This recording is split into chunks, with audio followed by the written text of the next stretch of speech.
Chapter 12:25. After Guxian imparted the technique, he said to Bai Xiaowen, "Mastering the inner vision technique is not something that can be accomplished overnight. I'll read the heavenly book first. I won't wait for you." Bai Xiaowen sat cross-legged with his eyes closed. He was in a meditative state and did not respond. After Guxian finished speaking, he took the first scroll of the heavenly book and sat cross-legged as well. He prayed silently to the south for a while, then closed his eyes and prepared to read the heavenly book. Suddenly, Bai Xiaowen's voice sounded beside his ear, "Is this the inner vision technique? Interesting. Closing your eyes and relying on your third eye, you can actually see in more detail than the naked eye." Guxian was shocked and opened his eyes. "Young master, have you mastered the inner vision technique?" Bai Xiaowen said, "I'm not sure, but it should be so." Guxian still did not believe him. He handed over the first scroll of the heavenly book and said, "Young master, try it." Bai Xiaowen took it and closed his eyes. In his imagination, a third eye opened on his forehead. On the originally blank silk book, densely packed words that were smaller than ants and looked like dust appeared. If one were to look at it with the naked eye, they would not be able to see these dust-sized words clearly. But now, under the highly concentrated state of inner vision, he could see them clearly. Golden Tower of Taiping. Emperor of Imperial Dawn. Holy Emperor. Emperor's Assistants. Bai Xiaowen's reading was somewhat intermittent. In this state, he could not even read normally, let alone read 10 lines at a time. He could only read slowly word by word. During the reading process, Bai Xiaowen's mental strength was also being consumed at an accelerated rate. He could only hold on for less than a minute before he had to exit the state of inner vision. He rubbed between his eyebrows and gasped for breath. Guxian's eyes widened slightly, and his face was full of shock. He did not expect Bai Xiaowen to have mastered the inner vision technique. How long had it been? Even if he already had the foundation, it was already shocking enough. Bai Xiaowen recovered and rubbed between his eyebrows. The moment he opened his eyes, Guxian coughed softly and put away his astonished expression. His face became indifferent again. It seems that young master has indeed grasped the inner vision technique and is qualified to read the heavenly tomes.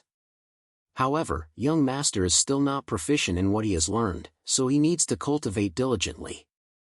Just as Bai Xiaowen was about to reply, he received a notification from the spirit world's law. "You've read the first volume of the Taiping Technique, Taiping Sutra. You've obtained a special skill, Elemental Force, unavailable." Bai Xiaowen looked at his personal attribute panel.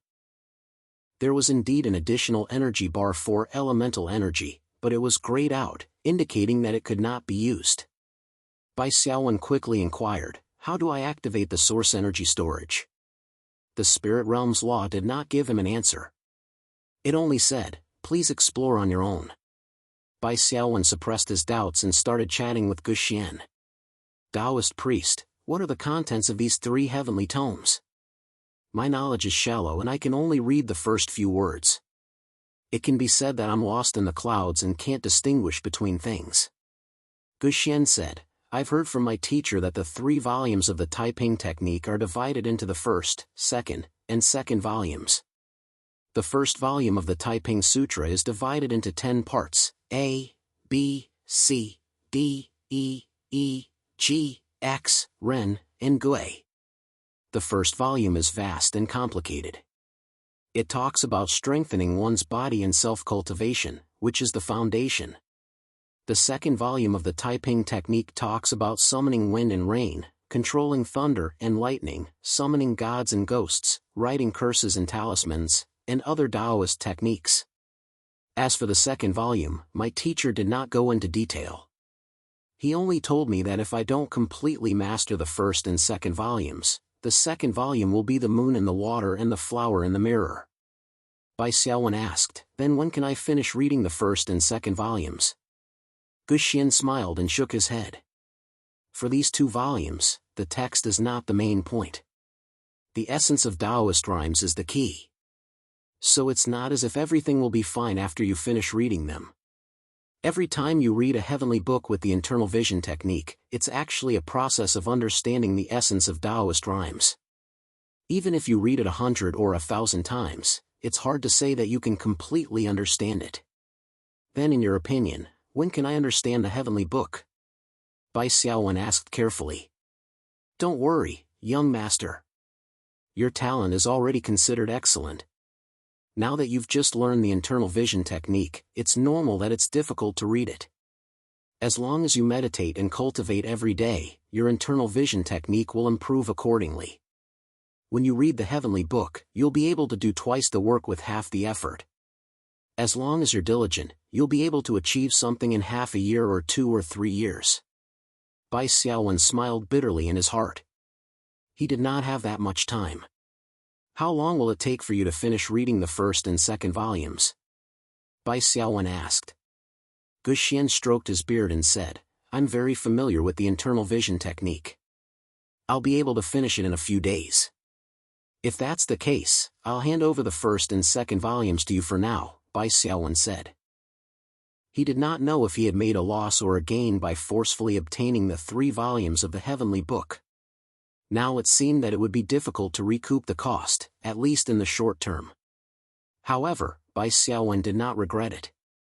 Putting aside the value of the 3 volumes of the heavenly book, the most important thing for him was to establish a connection with Gu Xian and keep them by his side. Bai Xiaowen was not afraid of handing over the 2 volumes of the heavenly book to Gu Xian.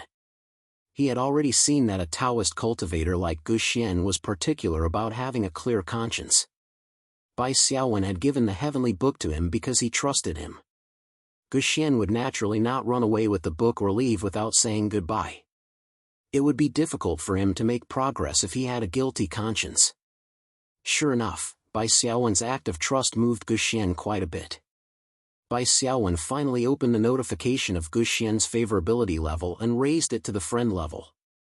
Of course, Gu Xian's favorability level had been accumulated a long time ago. For example, Bai Xiaowen had interrupted Zhang Jiao's unparalleled skill and saved his life. However, he had not reached the friend level and was in a hidden state. Now that he had reached the final step, success came naturally. Gu Xian cupped his hands and said, I'm very grateful for your trust, young master. You're welcome, you're welcome. After reading the first and second volumes, please help me complete the annotations of the spell talisman. Bai Xiaowen also handed over Zhang Jiao's incomplete page of annotations to Gu Xian. Gu Xian's impression of Bai Xiaowen had improved, so he naturally persuaded him as a friend. Young master, I have something to say. Although the first volume of the Tomes of Arcane does not have any spells, it is the foundation of Taoism. Although the second volume records many spells, they are all minor spells. For cultivators, spells are enough for self-defense. The understanding of Taoism is the foundation. You must not lose sight of the big picture for the sake of small things and focus on spells at the expense of Taoism. I'll keep your words in mind. Bai Xiaowen sighed silently in his heart. Then, he reflected on himself. Awakened ones were indeed opportunistic and short-sighted people. This was determined by the time limit of the spiritual realm's exploration. This kind of mentality was definitely not helpful for cultivation. On the contrary, it was greatly harmful. If I become the leader of a force and have more time, should I change my way of doing things? A thought flashed through Bai Xiaowen's mind, but he immediately rejected it. Everyone had their own way of doing things. It was not wise to forcefully change oneself and bend to the ideas of others. Bai Xiaowen took out another item. Do you recognize this item? Chapter 1226. What appeared in Bai Xiaowen's hand was a jade slip. The jade slip was smooth and had no words on it. Gu Xian examined it and shook his head. I don't know what this is. Bai Xiaowen said, Can I use inner vision on this thing to see if there's any written information in it? Gu Xian frowned. I've only heard that in ancient times, immortals came out in large numbers and used immortal jades as books to leave behind their classics. Where did you get this jade slip, young master? Bai Xiaowen's expression didn't change and his heart didn't skip a beat. I found it by chance in an ancient ruin. When I went to look for it later, the ruin had disappeared without a trace. Guxian said with relief, no wonder young master knows some Taoist techniques but doesn't know why. You learned it by yourself by chance. Bai Xiaowen thought to himself, that's your own imagination. I'm not lying to you. Guxian then took the jade slip and closed his eyes. Bai Xiaowen knew he was using inner vision and tried to read the jade slip without disturbing him. After about a minute, Guxian opened his eyes and shook his head. I'm ashamed. I can't see the origin of this thing. I can only speculate that it's not ordinary. That's all. Bai Xiaowen was a bit disappointed, but it made sense when he thought about it. The Fang family's fourth uncle who gave the jade slip to Bai Xiaowen was also a top-level awakened. He traveled in various planes and had the opportunity to meet experts, but even he couldn't decipher the secrets in this jade slip. It was enough to see how difficult it was. If he hadn't lost hope, he wouldn't have given the jade slip as an exchange item. Bai Xiaowen's only hope is that the Three Kingdoms plane itself is the top difficulty of the ancient Huaxia plane. Due to the bonus of the plane's legendary points, the native experts of this plane must be more powerful. Basically, it is the highest level of the entire plane of awakeners. If even the experts of the Three Kingdoms plane couldn't decipher it, then their hope was really slim. Taoist, where does your master, Mr. Ravenhorn, or Nanhua Mortal, live now? I wonder if we can invite them to decipher the secrets of the jade slips. They should be interested in the immortal's legacy, Bai Xiaowen probed. Guxian shook his head and said, Master travels the world and is elusive. If you want to find him, it is as difficult as ascending to the heavens. If you don't look for him, perhaps he will appear in front of you in the next moment.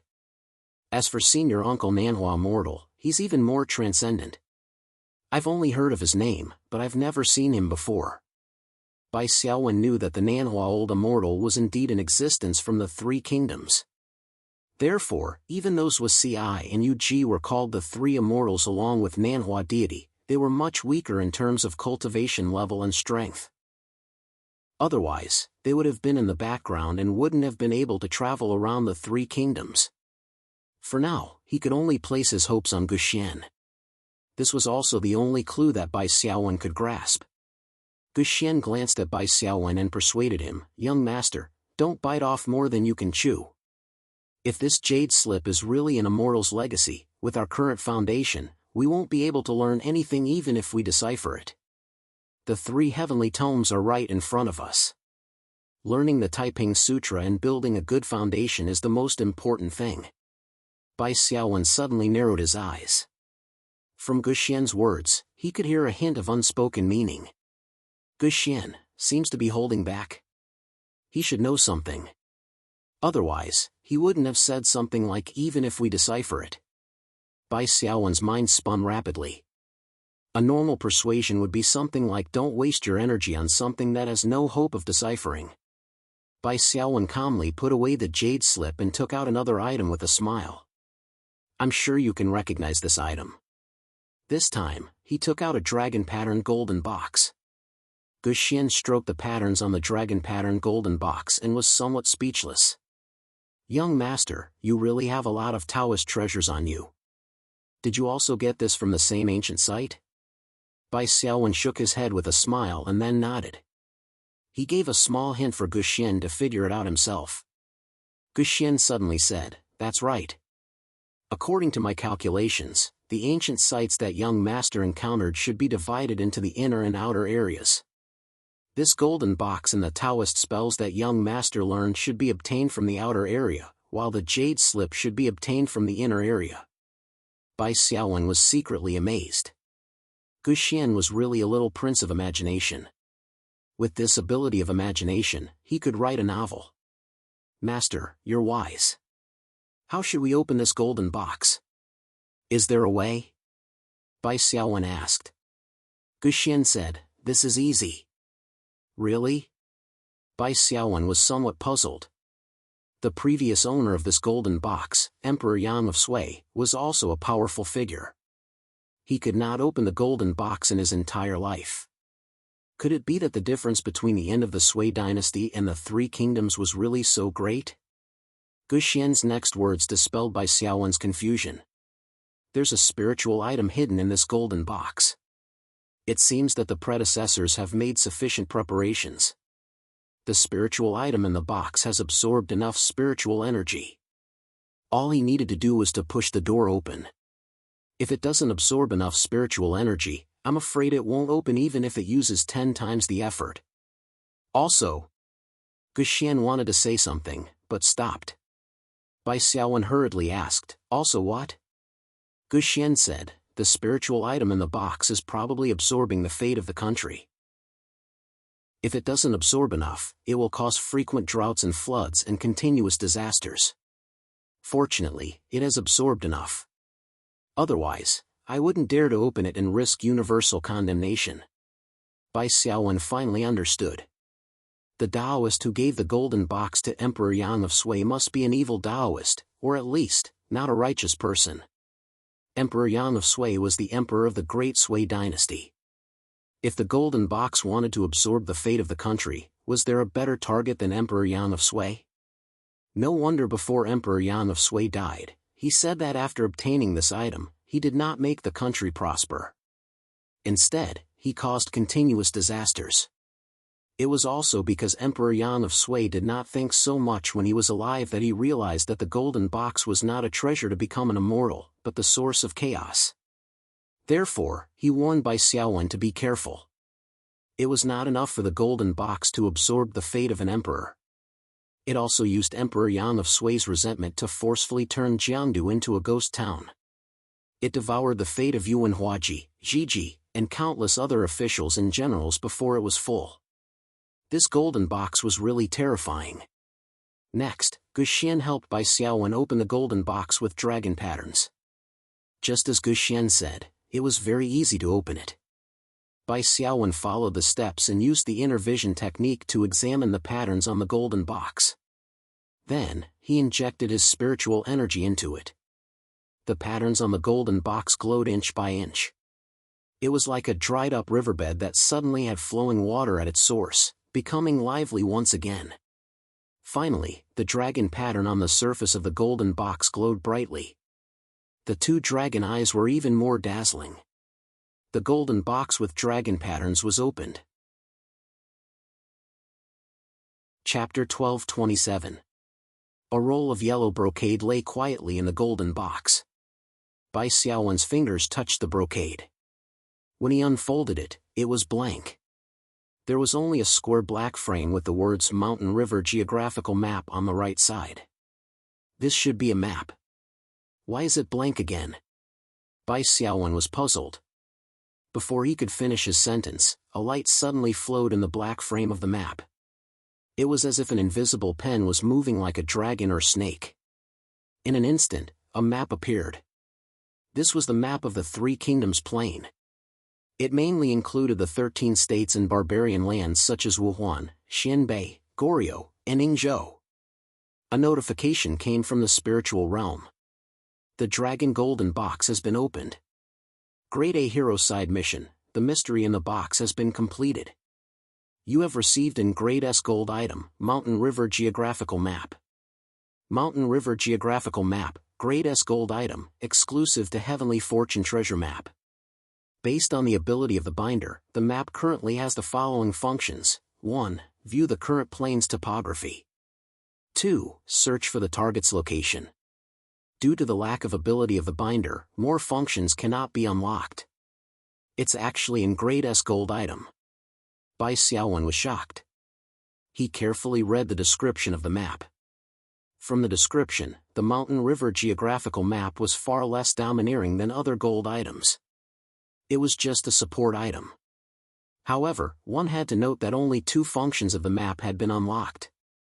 It was an item that could continue to tap into its potential. As Bai Xiaowen's ability improved, more functions could be unlocked. Moreover, the 2 functions that had been unlocked were also quite extraordinary. The first function was to view the topography. It was equivalent to the world map in the game. Bai Xiaowen tried to infuse his mind power into the map of Yuzhou. He found that the map was pulled open. The 12 counties of Yuzhou were all reflected in his eyes. The topography, rivers, roads, and so on were all displayed in detail. Bai Xiaowen infused his mind power into the map of Beiping County. The map was pulled open again. Beiping City, Tua City, and the other 4 cities were revealed. Then, he infused his mind power into Beiping City. The streets, alleys, and large mansions came into view, including Bai Xiaowen's Yuzhou provincial governor's mansion. Then, he infused his mental energy into the Yuzhou provincial governor's residence, and the camera zoomed in once more. The house, garden, and pavilions were all presented, just like a thumbnail of the provincial governor's residence. When it came to a specific room, there was no way to go into detail, so there was no way to show the layout of the room. In other words, starting from the topographic map of the entire plain, a geographical map could be as accurate as a house. Bai Xiaowen did not doubt the authenticity of the map at all. This was very impressive. Ancient military maps were usually rather simple and crude. The generals and strategists would discuss military matters on the map and make arrangements. The specific time of action could only be accurately calculated to the hour. Moreover, military arrangements were simple. At most, 2 or 3 groups of troops would be sent to take care of each other. Part of the reason was that the map was too simple. It could only roughly estimate the time needed for each unit to move, and it could not achieve accurate coordination. Modern warfare was fought with a watch, down to the minute. Furthermore, the coordination between the multiple armies and the multiple types of soldiers was extremely precise. Other than the convenience of communication, the professionalism of military mapping was also very important. With such an exquisite map, they would be able to win 3 points before the battle even started. The second function was to search for the target's location. Bai Xiaowen thought about it and tried to search for Qiao Rui. He held the map and imagined Qiao Rui's appearance in his mind. Then, he chose to use the search function. The rules of the spiritual realm prompted him. Would you like to spend 1,000 spirit energy points to locate the target? Bai Xiaowen chose yes. On the geographical map, light flickered slightly. The map of Jizhou stretched out rapidly. A red dot was slowly moving toward Yi City on the map at a speed that was hard to detect with the naked eye. Big Sister Qiao has already entered Jizhou. Bai Xiaowen tried to search for Zhang Jiao, but the geographical map did not respond. Clearly, it did not respond to the dead. Bai Xiaowen ended the search. He was quite shocked. If the first function, showing a detailed map of the current plain, was enough to make Bai Xiaowen sigh in amazement, then the second function, searching for people, was even more unpredictable. Of course, the prerequisite for searching for people was that one had to see the person or at least be able to imagine the person's appearance and temperament. Only then would there be no mistakes. The most important thing was that these 2 functions did not have a cooldown time. They could be used infinitely. It was not like an ordinary gold item, which would disappear after being used, or needed to be recharged. For Bai Xiaowen, it was both unexpected and reasonable that there was an S-grade gold item hidden in the dragon-patterned golden casket. Thinking about it, this item had just been born at the cost of the destruction of an empire. It was obvious that it was of a high class and was far from an ordinary gold item. At the side, Gu Xian smiled and said, "Congratulations on obtaining this treasure, young master. Right now, the 2 functions are still insignificant. In the future, as young master's Dao becomes more profound, this treasure map will definitely have even more miraculous functions." Bai Xiaowen thought that Gu Xian was a cultivator after all, not a strategist or general. If he were a slightly knowledgeable strategist or general, he would have long seen the importance of the geographical map in war and gathering information. "Why don't you use this map to search for the whereabouts of your master, Mr. Wu Jiao?" Bai Xiaowen suddenly had an idea. Zhuo Ci was elusive, but with this S-grade gold item, it should be possible to find him. Gu Xian shook his head and said, "This treasure map is only fated with young master. It has already been infused with young master's magic, so I can't use it. Moreover, even if I use this treasure map to find the whereabouts of my master, it will most likely be difficult to meet him." "Why is that so?" Bai Xiaowen asked curiously. Guxian's face showed a trace of admiration. My master's escape technique is superb. He can fly thousands of miles in an instant with the help of objects. If he doesn't want to meet anyone, no one can catch up with him. No way, teleportation? Bai Xiaowen was shocked. This was much more powerful than the flash technique. Although the flash technique was also teleportation, the distance was very short, usually only 100 meters. Western fantasy magic also had a long-distance teleportation method, and that was teleportation. However, teleportation usually took a long time to prepare, and there were many restrictions on the target's landing point. How could it compare to Zhuxi's instantaneous teleportation? Zhuxi's escape technique was equivalent to the combination of teleportation and teleportation. Young master, if there is nothing else, I will take my leave first to study the heavenly book and complete the annotations of the spell talisman. Guxian was a little afraid. If Bai Xiaowen took out another Taoist treasure from his pants, his nerves would not be able to bear it. Fortunately, Bai Xiaowen did not have any other questions for the time being, so he happily sent Guxian off. Since we have the geographical map of mountains and rivers, Sister Qiao won't have to work so hard every day to control the spirit of the falcon to explore the terrain, Bai Xiaowen thought to himself. But it's still necessary for her to go to Jizhou. She won't have to be distracted and can help me monitor the general's residence. Chapter 12:28. Bai Xiaowen immediately wrote a letter and passed it to one of his soldiers. He then rushed to Yi City to report the change in Xiao Rui's mission. Another 3 days passed. The Guandu camp that Yuan Shao was in did not have an intense reaction to Bai Xiaowen killing Zhang Jiao. At most, Bai Xiaowen's reputation level went up, reaching the respected level. Yuan Shao's favorability level even dropped. Bai Xiaowen's reputation level in his own camp was lower than that in the neutral camp. This was really weird. This result was, of course, due to the advice of Guotu and Feng Ji, these two good strategists, as well as Yuan Shao's old illness of being easily swayed. Bai Xiaowen did not care so much. After killing Zhang Jiao, he had already gained a lot. Why would he care about Yuan Shao's favorability level? I don't rely on a fake father. Bai Xiaowen said to himself. In these 3 days, Bai Xiaowen had been studying the mountain river geographical map, especially the route from Yuzhou to Shudu. With the help of the mountain river geographical map, Bai Xiaowen found many small paths that could bypass the Chao army cities. A secret route slowly formed in Bai Xiaowen's mind. In these 3 days, the members of the White Phoenix battle team did their own jobs and did not slack off. Li Shi arrived at the Guandu camp and continued to obtain information about Yuan Shao's meeting from Tianyu. He then sent it back to Yuzhou. Qiao Rui didn't need to draw a map to monitor the great general's residence. Even the slightest movement couldn't escape her detection.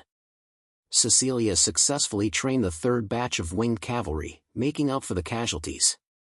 At this point, there were 800 winged cavalry soldiers. This unit could suppress the enemy with their bows and arrows, and they could tear apart the enemy formation with their spears. They had the advantages of both heavy and light cavalry, and they became one of Bai Xiaowen's trump cards. Han Su successfully learned the special technique, Gang Qi. Earth Energy, Beginner Passive. All damage received will be reduced by 10%. Activating your Aura Shield skill will reduce all damage received by 30%, and gain 30 points in strength resistance. Lasts for 30 seconds. What was worth mentioning was that, just like the awakening skills, the special skills of vigor were divided into levels according to beginner, advanced, and proficient, rather than according to the order of LV1 to LV10 of ordinary skills. The effect of this skill was needless to say. It had a percentage damage reduction, active, and passive effects. It was so strong that no one had any friends. Han Su already had a strength resistance bonus, and now that he had an additional 30 points, when he activated his special skill, he could even act as a strength-type class and tear apart his opponent's defense with high strength. Bai Xiaowen wondered if he should give Han Su a more violent two-handed weapon so that he could put away his shield and wrench when necessary. However, this idea was very difficult to realize. Violent two-handed weapons usually required a very high base strength to equip. Moreover, Han Su's specialization in two-handed weapons was not high in any of the categories.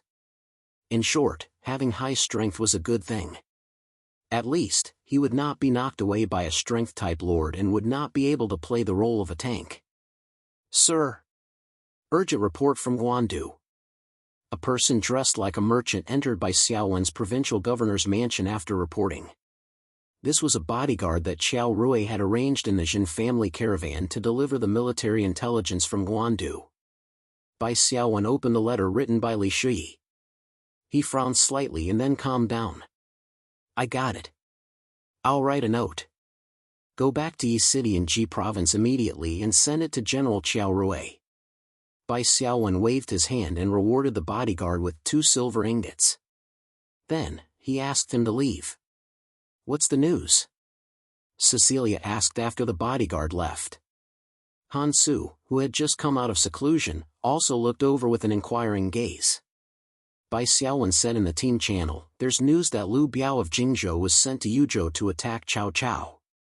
2 days ago, he went to Shudu. Liu Biao? Cecilia and Han Su were shocked. That's right. It's Liu Biao. In the Romance of the Three Kingdoms, Liu Biao was portrayed as a lord who protected his achievements. In fact, he was very capable. However, the main point of this letter is not Liu Biao but the result of his attack on Shudu. Bai Xiaowen's tone became heavier. Liu Biao was defeated. His army of 50,000 was completely defeated. In this battle, Cao Cao's 4th son, Cao Xiong, became famous. That's impossible. Cao Cao's Shudu was empty. How could he block the attack of 50,000 soldiers? Moreover, Liu Biao had the 3 brothers, Liu, Guan, and Zhang, as well as Zhuge Liang's assistants. Cecilia had done some cramming on the history of the 3 kingdoms. Bai Xiaowen shook his head and said, Liu Bei's group was arranged by Liu Biao to guard Jiangxia and guard against Jiangdong. They did not participate in the attack on the north.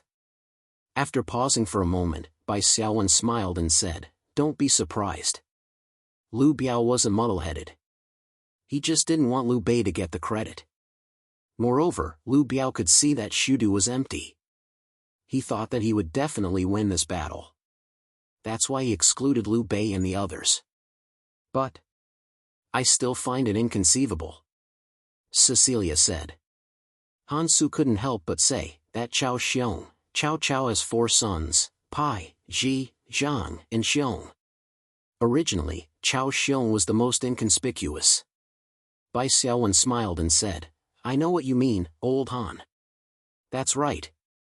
This Cao Xiong is most likely one of our peers. Moreover, he definitely has a lot of money. Cecilia and Han Su carried their small stools and waited for Teacher Bai to start class. Bai Xiaowen missed the time when Li Shi and Xiao Rui were around. They could always ask him why, so that his class wouldn't be boring. Now that he was facing 2 obedient students who didn't want to think for themselves, Bai Xiaowen could only talk to himself. First of all, Cao Xiong's background is not lower than Yuan Qi's. It's just that his official position is a bit lower. Speculating, it should also be an A-class ticket. It's just that he only drew the suffix famous and not the suffix prominent. Secondly, Liu Biao has always been close to Liu Bei. Why didn't he bring Liu Bei along in this battle? It's very likely that someone slandered him. I suspect that Cao Xiong's teammates were also planted in Liu Biao's camp. They used different camps to cut into the 3 planes of the 3 kingdoms. Their ultimate goal was to highlight Cao Xiong's excellence. Cecilia suddenly said, then it makes sense. Why was Cao Xiong able to defeat Liu Biao's 50,000 strong army with a weak army of Sudu? If there was a mole who leaked Liu Biao's real situation to Cao Xiong's army, it would be difficult for Liu Biao's army to not lose. Don't you think that this method of a large team choosing different camps and cutting into the same plane of existence is very familiar? Bai Xiaowen said with a smile. The Divine Court's training camp. Cecilia had fought against the Divine Court in the Cane Plain. She immediately shouted the answer. Chapter 1229. The Divine Court Training Camp.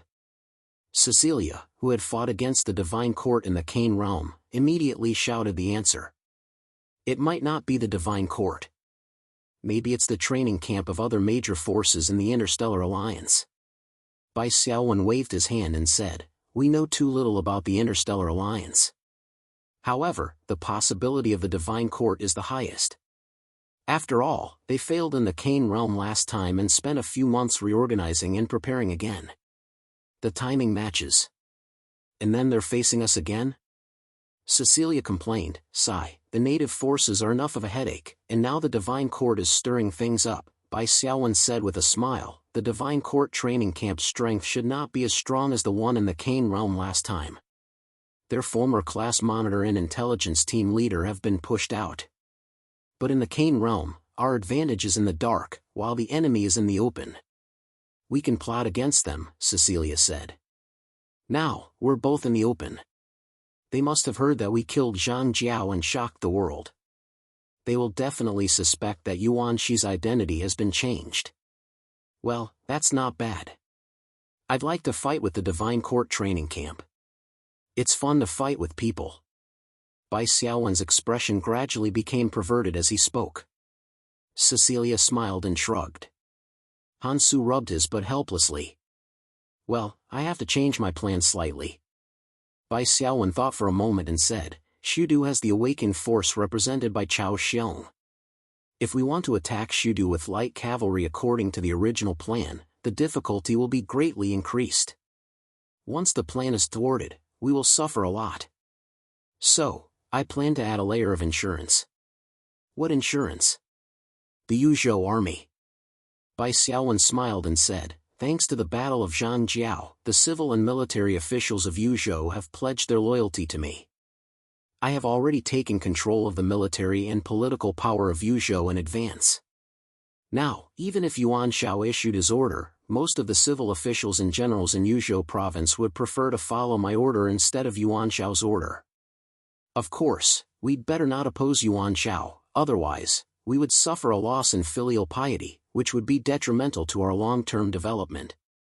After a pause, Bai Xiaowen continued, "I plan to have Jiao Tan and Zhang Nan lead 20,000 men to follow the winged cavalry." "They can't keep up with the winged cavalry," Cecilia said.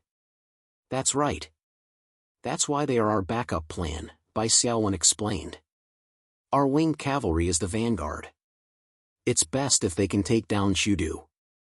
If they can't, we just need to wait for Jiao Tan and Zhang Nan's 20,000 troops to arrive. Then, we can turn the surprise attack into a strong attack. If Yuan Shao finds out that you've mobilized the Yuzhou army without permission, he'll definitely object. The march of 20,000 soldiers isn't as secretive as the 800 winged cavalry. It's very likely that Yuan Shao will hear about it," Cecilia said.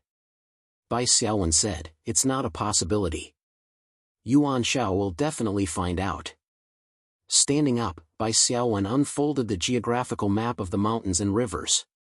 This awakened force placed their main force in Cao Cao's camp.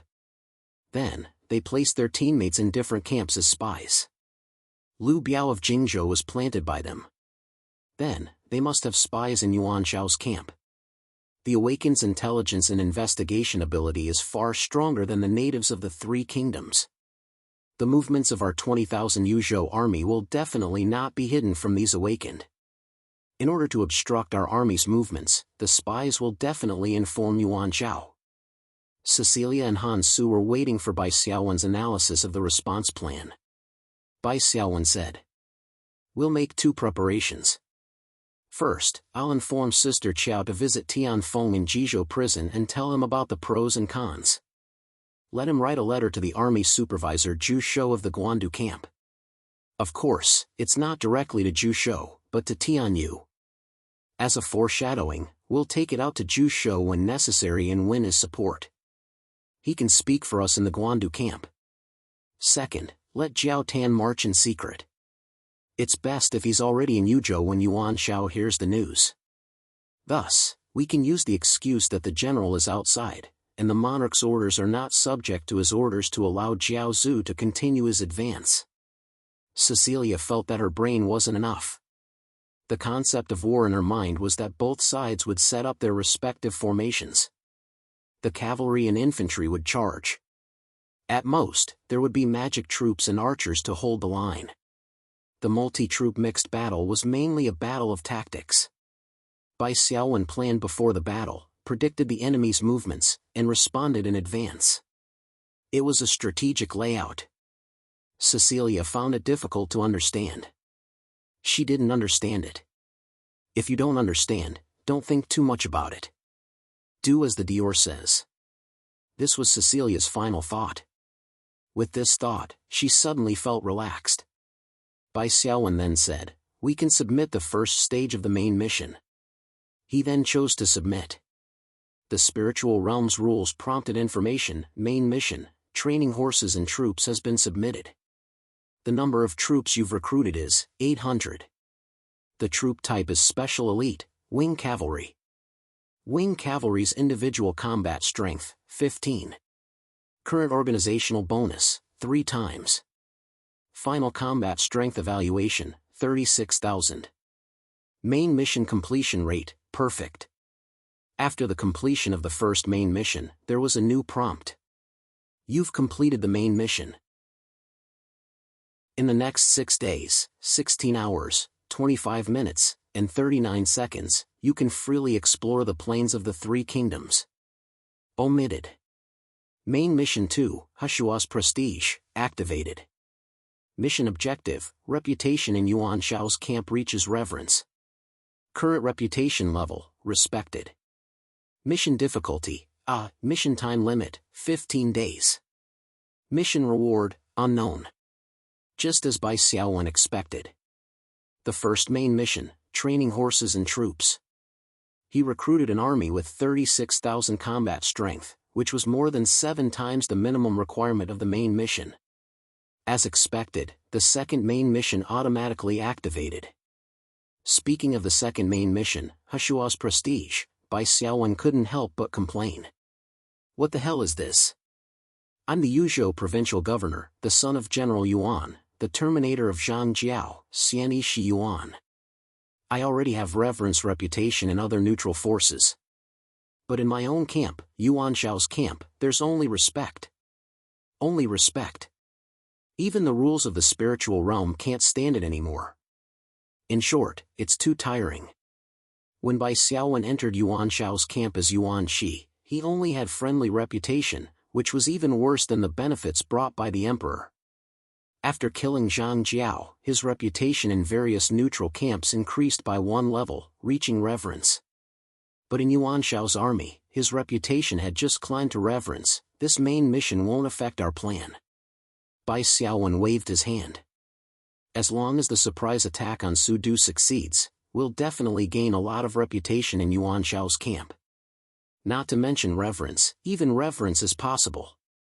Bai Xiaowen then summoned 5 important civil and military officials of Yuzhou. They had all pledged their loyalty to him. There was one good thing about people of the 3 kingdoms. When they pledged their loyalty, they were basically loyal. Unless there were special circumstances, they wouldn't easily betray him.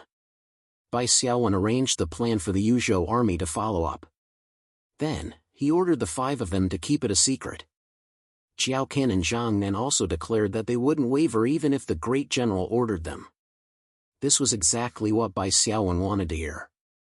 Just after the military meeting ended, Lan Jiazi, who was also Guxian, suddenly came to visit. Bai Xiaowen jumped up. He must have completed the annotations of the spell talismans. Also, Chapter 1230. Thank you for your hard work. Bai Xiaowen beamed. I'm glad I didn't disappoint you. Guxian was calm and collected. Seeing Bai Xiaowen's happy face, he couldn't help but sigh in his heart. The second young master of the Yuan family still valued spells more than anything else. He valued spells more than Taoism.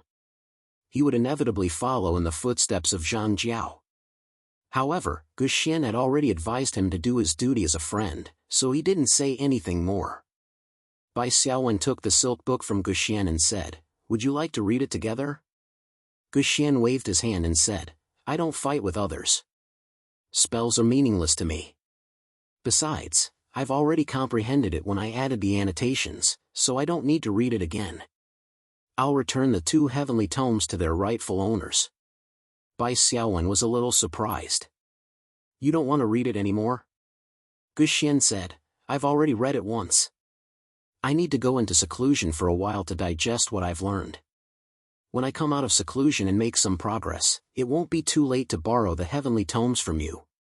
Bai Xiaowen nodded and said, You're a trustworthy person. Guxian smiled, cupped his fist in salute, and left. After Guxian left, Bai Xiaowen, Cecilia, and Han Su came to the study and carefully checked the awakening skills close combat. The spiritual realm's rules had already notified them. You've obtained the annotations of the spell talisman, complete. You've completed the 3rd step of the awakening skill. Current completion rate, excellent. Do you want to submit it? Bai Xiaowen decisively chose to submit it. This was something that Guxian had done after reading the 3 volumes of the Heavenly Book.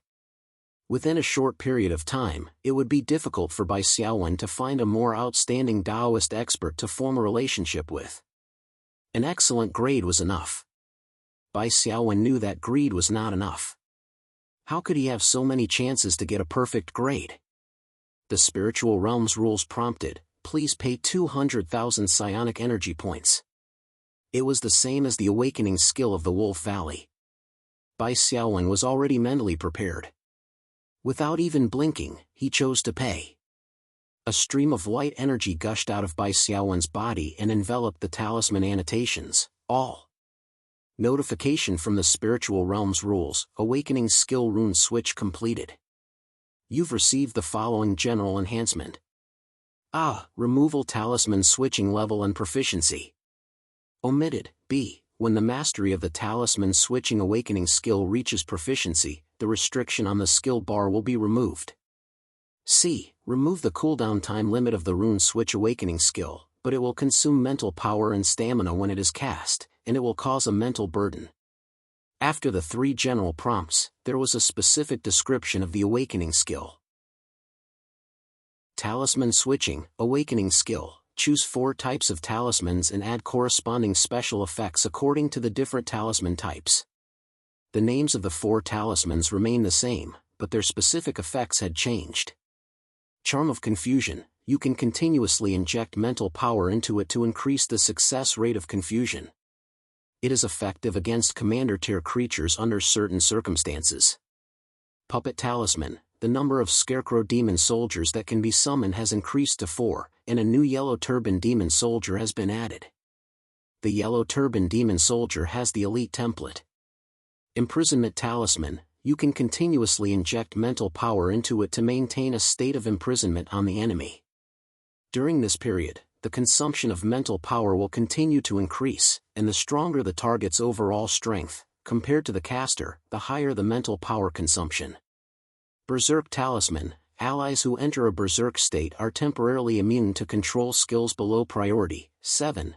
Damage increased by 20%, and movement speed and attack speed increased by 20%. All 4 talismans had been upgraded.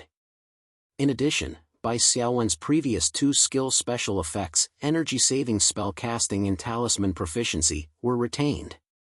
It was worth mentioning that after the Super Cup bubble match, Bai Xiaowen's rune switch had been trained to LV9, and his strongest scholar title had reached LV10. He had obtained the 3rd chance to draw a skill special effect. The special effect he had drawn at that time was an excellent level special effect called Talisman Enhancement, which increased the power of talismans by 15%, control type and strengthening type effects were extended by 15%, and Demon Soldier's attributes were increased by 15%. He did not retain it. It seemed that the rules of the spiritual realm did not approve of the temporary LV10 special effect achieved through the title. Bai Xiaowen felt that it was a pity to lose a LV10 special effect, but it was not unacceptable. If he wanted to train the skill to LV10 and maintain his personal profession level at level 8, it would take a lot of energy. As far as he knew, the awakened ones who had participated in the league for more than 10 years had very few LV10 skills. Bai Xiaowen estimated that even with the bonus of the title hybrid talent, it would take him at least 1 or 2 years to train rune switch from LV9 to LV10. Getting the awakening skill in advance was much more important than a mere LV10 special effect. Moreover, the awakening skill had 3 levels of practice requirements: beginner, advanced, and proficiency. In 1 or 2 years, Bai Xiaowen might be able to train rune switch awakening skill to the advanced level or above. The improvement would definitely be greater than the LV10 special effect. The rules of the spiritual realm also sent a prompt, original LV7 special effect, Rune Mastery. Effect: there is a 25% chance of cooldown not triggering. This effect will not trigger continuously. Conflict with general enhancement C of awakening skills. You can choose a new special effect from the following 3 options and incorporate it into the description of the awakening skill. This was very easy to understand. The original C of the awakening skill removed the cooldown, so of course, there was no need for Rune Mastery to return the cooldown. The 3 compensatory options given by the rules of the spiritual realm were also quite interesting. A. Rune Enhancement, omitted. B. Energy Saving Casting, passive. Your rune switch awakening skill has a 20% chance of returning mental power. If you choose this option, it will be added to the original energy-saving casting effect. The triggering chance will increase from 30% to 50%. C. Palm Rune, active. You can store a rune in advance and imprint it on your palm. You can only store it once per natural day. Note, the stored rune cannot continuously inject mental power and cause additional effects. Bai Xiaowen was not in a hurry to choose these 3 options. He first tested the mental burden of the rune switch awakening skill to fully understand this awakening skill. The final test showed that the mental burden of the rune switch awakening skill needed 30 to 40 seconds to relieve. Within these 10 seconds, forcefully using the rune switch would cause needle-like pain in the brain. Not only would there be the possibility of the skill failing, similar to a backlash, but the mental power consumption would also be greatly increased. The shorter the interval, the stronger the side effect. Bai Xiaowen pondered carefully and chose option A, Rune Enhancement. Although the C Palm Rune meant that he could use the skill once for free and would have a great advantage at the beginning of the battle, the advantage was not outstanding for the Rune Switch Awakening skill that only had a cooldown of 30 to 40 seconds. More importantly, the Rune Enhancement would be more useful in a long battle because it was a passive effect. Each rune would be enhanced by 15%. Even if it was purely calculated based on numbers, using it 6 to 7 times a day would be enough to offset the advantage of the Palm Rune. 6 to 7 times would only add up to a few minutes, at most 10 minutes of mental burden. The mental burden would increase if mental power was continuously consumed to enhance the skill. More importantly, the 15% increase in the effect of the rune was not as simple as it seemed. The 15% increase in the attributes of the Summon Yellow Turban Strongman made a big difference. Not to mention that the Palm Rune also had a limit. It could not continuously consume mental power to enhance the effect. As for the B energy saving casting, it was purely for show and would not be considered. Everything is ready. Next, it is time for my Yuzhou winged cavalry to gallop across the world. Tonight, we will set off for a surprise attack on Sudu. Chapter 1231. After the excitement, Bai Xiaowen realized that he still had to give this awakening skill a name. Let's just call it Talisman Switch. I feel like the skill mechanism hasn't changed. Bai Xiaowen didn't like naming things. The Spirit Realm's rules prompted, this name is not available. What? Can't the name of the awakening skill be the same as the original skill name? Bai Xiaowen complained. After thinking for a while, he said, otherwise, let's call it Heavenly Scroll. I've been thinking about it for so long that my head hurts. The Spirit Realm's rules prompted, this name is not available. Bai Xiaowen said. It's up to you. The Spirit Realm's rules prompted, you have given up naming it. You will name the Talisman Switch Awakening skill based on the cultural background and skill characteristics. There's such a user-friendly service. Bai Xiaowen was a little surprised. The spirit realm's rules prompted, named Successful. The talisman switch awakening skill is named Peace Scroll. Bai Xiaowen curled his lips. This was not even as good as the Heavenly Scroll. Then, Bai Xiaowen arranged the affairs of Yuzhou and ordered Yan Rou to take charge of the military affairs of the counties and guard against Wuan. Originally, Wuan was quite honest. Under Yuan Shao's policy of conciliation, he was friendly with the Yuan family. However, since Bai Xiaowen knew that there was a big force of awakened people cutting in, he had to take more precautions to prevent a fire in his backyard and his hometown from being stolen. Bai Xiaowen also tried to spend 1,000 psionic energy points on the Mountain River geographical map to imagine the appearance and temperament of Richard Quill, the new class leader of the Divine Court training camp, and tried to locate him. It should be noted that when awakened people met in the spirit realm, what appeared in each other's eyes was their original appearance, not their transformed appearance. Therefore, Bai Xiaowen knew Richard Quill's true appearance. On the Mountain River geographical map, a red dot representing Richard Quill appeared. Huh? He's not in Shudu? Bai Xiaowen looked at the red dot located in Qiao County and was a little surprised.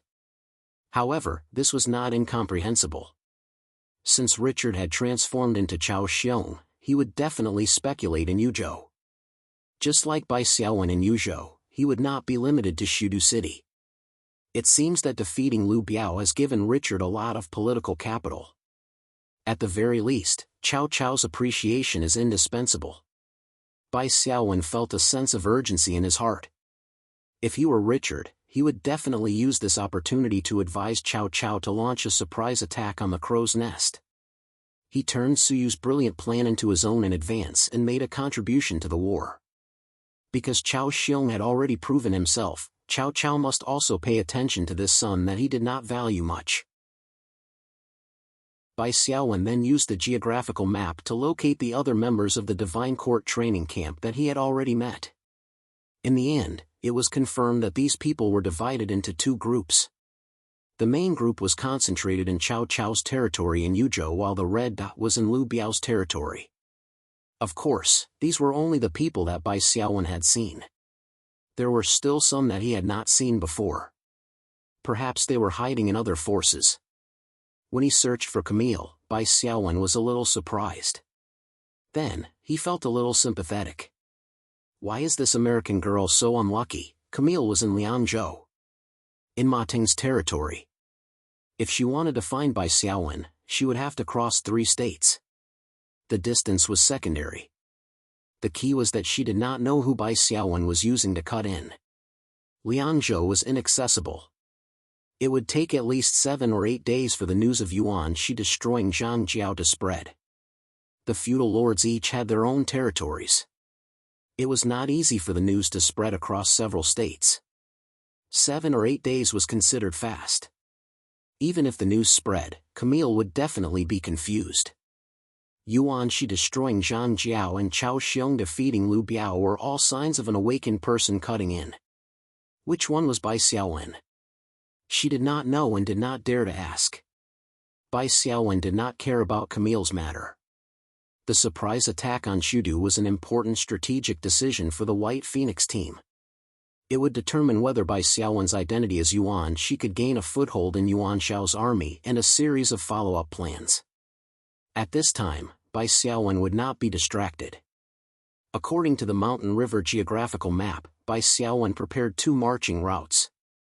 Both routes were detours to the west, passing through Xizhou and bypassing the main battlefield near Guandu. However, there were subtle differences. One of the routes was the main road. After crossing Chishui, they would rush to Mengjin. They would pretend to rush to the east to reinforce Guandu battlefield. In fact, they still kept the possibility of going south to Yingchuan and directly attacking Shudu. The advantage of marching like this was that it could confuse the enemy. Mengjin was only 200 miles away from the westernmost Guandu battlefield, such as Yanjin and Suanzhou. They could reach there in 4 hours. This would cause the enemy, who did not know the situation, to overlook Yingchuan Prefecture. The other route was the intersection of Xizhou and Bingzhou. It was a barren land where few people lived. There was a large piece of wilderness for the winged cavalry to move forward and not alert the enemy. As long as the winged cavalry passed Yangdi, they could directly enter Yingchuan. At that time, they could sneak past Yanling Pass and head straight for Shudu. The route of the winged cavalry was the most secretive, shortening the enemy's reaction time. When they passed by Jizhou, Qiao Rui followed the winged cavalry. Li Shi had the cloud treads, but he was still in charge of communicating with the Guandu front lines and the winged cavalry. He would send the first-hand intel of Guandu to Bai Xiaowen. This was very important. After the winged cavalry set off, they could not rely on the Jin family caravan to provide intel. "Sister Qiao, is everything ready?" Bai Xiaowen asked as soon as he saw Qiao Rui. "Yes, Tianfeng's letter has been written. Shi will bring it to Tianyu," Qiao Rui answered. "Is there any movement from the general's residence in Jizhou?" Qiao Rui shook his head, "No." After a pause, Qiao Rui smiled, "I heard that you gained a lot." Bai Xiaowen smiled. After entering the Three Kingdoms plain, his strength had increased again, and he had many more tricks up his sleeves. "What about the S-grade gold item? Take it out and let me see." Qiao Rui could not hold back his curiosity. Bai Xiaowen rode on the broad back of the Wrath Claw and took out the geographical map. While marching, he opened the map and searched for Chao Xiong's location. "This Richard seems to have not returned to Shudu."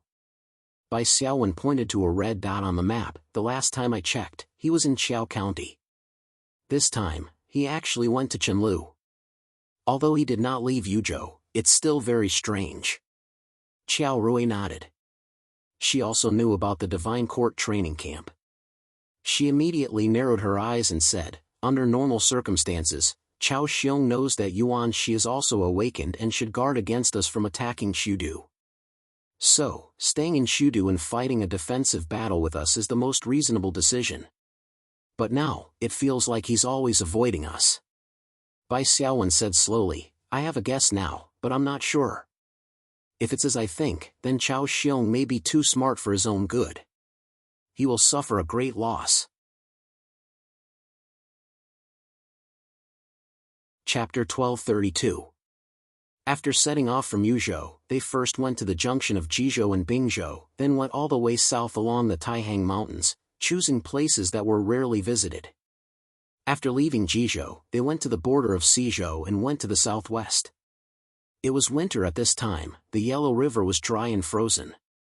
Bai Xiaowen led the army to cross the Yellow River at night, bypassing Xingyang. It took only 2 days to reach Yangdi, which was the northwest gate of Yingchuan County. Li Shi came to meet them with the latest information about Guandu. At this point, the 5 members of the White Phoenix team were gathered. "Tell me, is there anything new in Guandu?" Bai Xiaowen asked. Li Shi replied, "Yes. Suyu was scolded by Yuan Shao for not taking care of his nephew." Bai Xiaowen narrowed his eyes and said, "It seems that Suyu will join Cao Cao in a few days." The plot of the Three Kingdoms of the spiritual world matches with the romance of the Three Kingdoms. In the romance of the Three Kingdoms, Suyu suggested to Yuan Shao to sneak attack Sudu, and Yuan Shao was hesitant. Suddenly, the counselor of Yi City in Jizhou sent someone to report that Suyu's nephew was corrupt and had been arrested. Yuan Shao was furious and scolded Suyu, not giving him any face. Naturally, Suyu's suggestion was not followed up. Suyu retreated in shame and anger, and went to Cao Cao in the night, offering the plan of burning the crow's nest.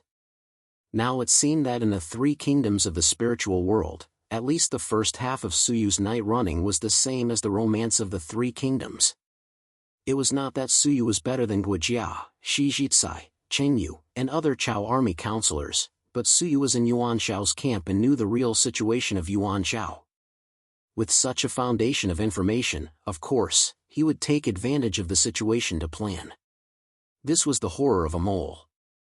Of course, it was not all Suyu's fault. Speaking of which, Suyu's choice was really thoughtless. The front line was in a stalemate, and he did not want to stabilize the situation. Instead, he blindly caused trouble for the front line. Although Suyu was loyal and honest, he was tough and not scheming. With Yuan Shao as his lord, his shortcomings were magnified. Bai Xiaowen threw away the useless thoughts and said, "The situation in Guandu may change in a few days. Don't worry about them and carry out our plan. Yingchuan is in front of us, and Su Du is just 300 li away. We didn't meet any enemy along the way. We're halfway to success," Qiao Rui said. Bai Xiaowen nodded and said, "We'll head east and enter the territory of Yingchuan County. This is Cao Cao's most trusted place. Don't have any wishful thinking. Carry out 2 tactical objectives. First, the cavalry must march in a hurry. Do not get entangled with the guards in the cities along the way. Go around the city and head straight for Su Du. Secondly, if you encounter an impregnable pass that you can't bypass, you must end the battle quickly. After breaking through the pass, there will be no prisoners." In the end, Bai Xiaowen did not leave the word captive. He said it very solemnly. All 4 of his teammates nodded solemnly. It was not an exaggeration to say that they were surrounded by enemies as soon as they raised their eyes and charged forward for 1,000 li and 800 riders deep into the enemy's territory. At this time, they absolutely could not be pedantic and show mercy, causing the enemy countries to exchange information and gather an army to encircle and suppress them. One must know that the biggest advantage of the 800 winged cavalry was their stealth and surprise. It was like a sharp knife stabbing right into the heart of the Chao army. If the Chao army realized this, the danger level would greatly increase. Furthermore, the longer this dragged on, the more the Yuzhou city guards would be able to surround them. This would be even more disadvantageous for Bai Xiaowen. The winged cavalry carried out Bai Xiaowen's tactical objective and gave up on Yangdi city. They passed through the wilderness between Xinjiang and Changde city and headed east at full speed. Luckily, during the Three Kingdoms era, the population was not as dense as during the Christian era in Huaxia. Along the way, they went around the villages that they met. When they met woodcutters, hunters, and the like, Bai Xiaowen's mental scan could detect them.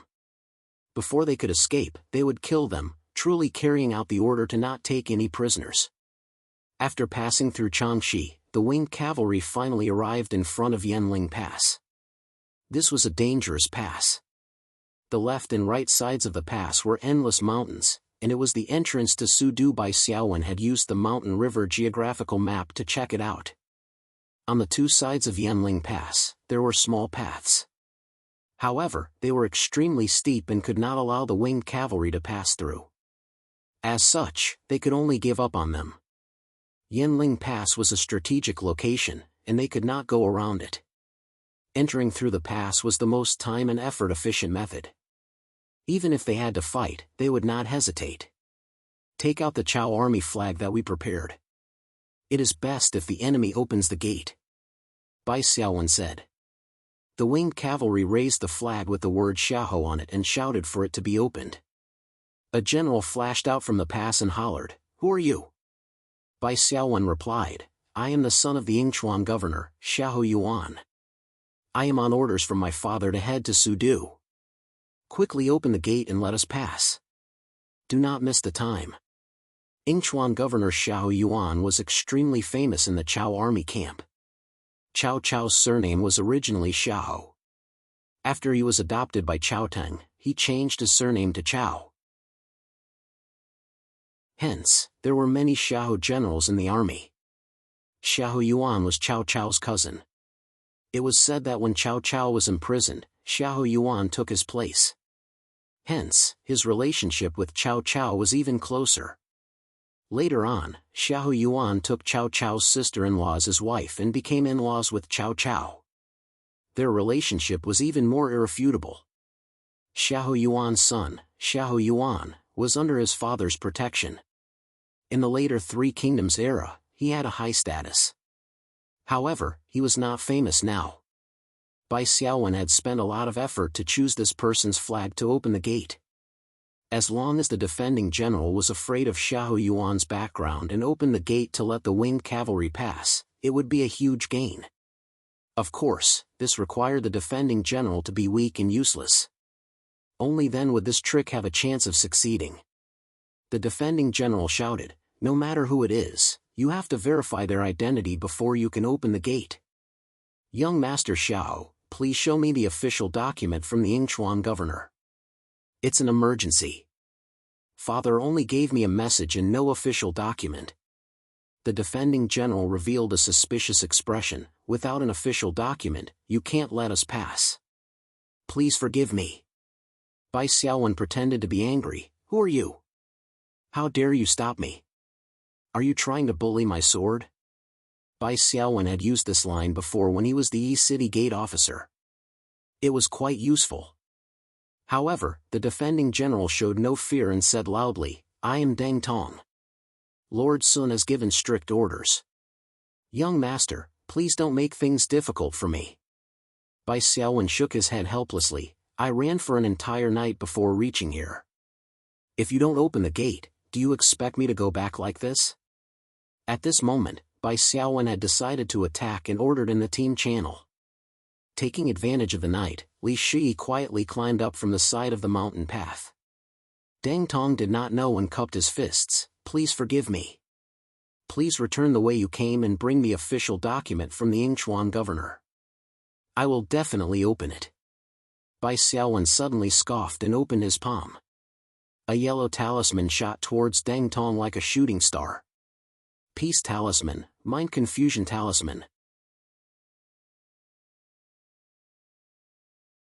Chapter 1233. This was the first time he used the Taiping, Bewitching Talisman on an enemy. Bai Xiaowen felt that it was different from before. In the past, he only needed to activate the talisman switch, choose the talisman, and throw it out. But this time, when the yellow talisman entered Deng Tong's body, Bai Xiaowen's mind was shaken. In his vision, Deng Tong's body was covered in a layer of red light. This layer of red light trembled violently and was extremely unstable. Moreover, between Bai Xiaowen and Deng Tong, a thin red line that only Bai Xiaowen could see appeared. The defending general, Deng Tong, was trembling all over and his face was distorted. Bai Xiaowen's mind felt a strong repulsive force. As the repulsive force increased, the red light on the surface of Deng Tong's body quickly faded away. Even the thin red line between Bai Xiaowen and Deng Tong showed signs of collapsing. Bai Xiaowen suddenly realized that this repulsive force was Deng Tong's willpower. He was resisting the power of the bewitching talisman. Bai Xiaowen reacted quickly. He immediately continued to inject his mind power. Suddenly, the thin red line shone brightly and became thicker. In an instant, the red light on Deng Tong's body shone brightly again. Deng Tong's eyes were filled with confusion. Bai Xiaowen was overjoyed. The success rate of the Taiping Awakening Talisman and the original Bewitching Talisman were two completely different skills. He finally understood what it meant to continuously inject mind power to increase the effect of the talisman. He couldn't understand it just by looking at the description, but when he actually used it, he could feel the difference. From this, it could be seen that choosing the special effect of talisman enhancement to increase the power of the talisman by 15% every time was the right choice. Increasing the power of the talisman by 15% obviously increased the success rate of the bewitching talisman. Shi. Don't attack Deng Tong for now. Bai Xiaowen said in the team channel.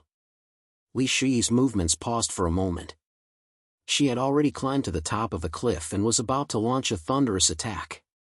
However, she had no choice but to restrain herself and crouch down again. When the soldiers beside Deng Tong saw their general trembling, they were puzzled. They whispered to each other, but no one dared to attack their general. Just like that, I'll crush Deng Tong's willpower and make him work for me. Bai Xiaowen suppressed the joy in his heart. If he could capture Deng Tong, he could even use Deng Tong to open the city gate of Sudu. Suddenly, another general rushed to the top of the city wall and shouted, "General Deng, please excuse me." A snow-white saber light flashed, and blood splashed out from Deng Tong's shoulder. He groaned and took a few steps back. Agitated by the pain, Deng Tong roared loudly. Immediately, the red threads of Bai Xiaowen's heart-bewitching spell were severed inch by inch. The second part of the heart-bewitching curse was automatically triggered, and Deng Tong fell into a dizzy state. Bai Xiaowen sighed. He did not expect Yanling Pass to be guarded by 2 military generals. If there wasn't a second general who rushed out, Deng Tong's subordinates probably wouldn't have the insight and courage to forcefully injure Deng Tong and force him to break free from the influence of the heart-bewitching charm. Let's go! Bai Xiaowen opened his palm slightly, and the airdrop was activated. The butcher's body spewed out a purplish-black mist as he landed on the top of Yanling Pass city wall. Instantly, the surrounding soldiers of Yanling Pass felt as if they had fallen into a swamp. Bai Xiaowen raised his gun and shot at Deng Tong first. The bullet drilled into Deng Tong's eye socket and flew out from the back of his head.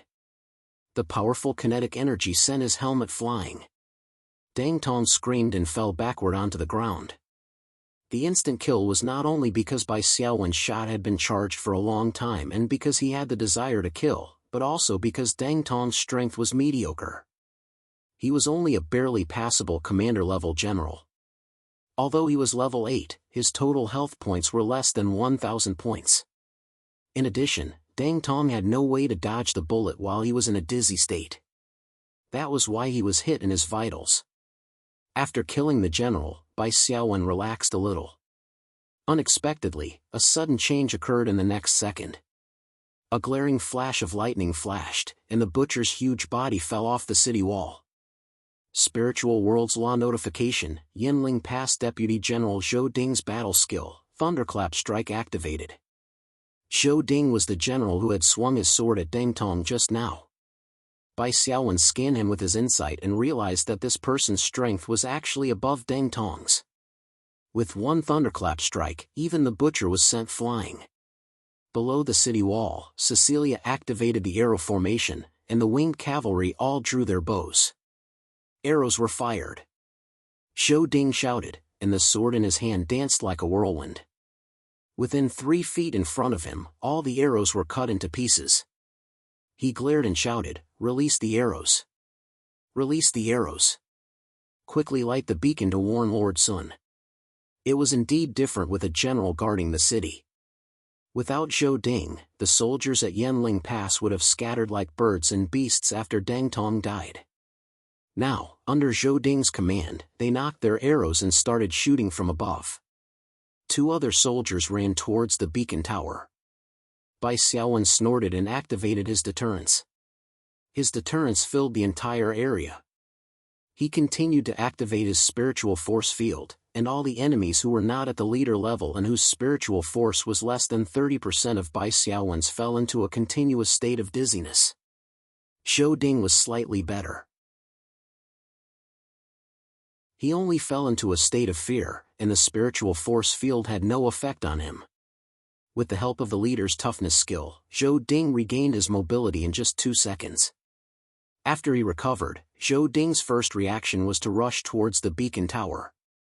However, a slender and tall figure flew down from the sky and blocked Zhou Ding's path. Li Shi's divine weapon descended from the heavens. Scram! Zhou Ding roared, and the sword at his waist slashed out a bright sword light. Li Shi drew his 2 swords and moved sideways lightly, the sword light almost touching the tip of his nose. He was not deliberately showing off his skills. In close combat, the smaller the movements used to dodge the opponent's attack, the stronger the counterattack. Li Shi leaned sideways to evade the incoming saber, and entered close to Zhou Ding's body. Swish, swish, swish. Her pair of swords created sparks on Zhou Ding's iron armor, while blood flowed from the gap between his shoulders. Zhou Ding was anxious to ignite the beacon. He only used his sword to protect his vital points and rushed over without caring about anything else. This general is probably a capable general sent by Sun. It seems that Sun also knows the importance of Yanling Pass.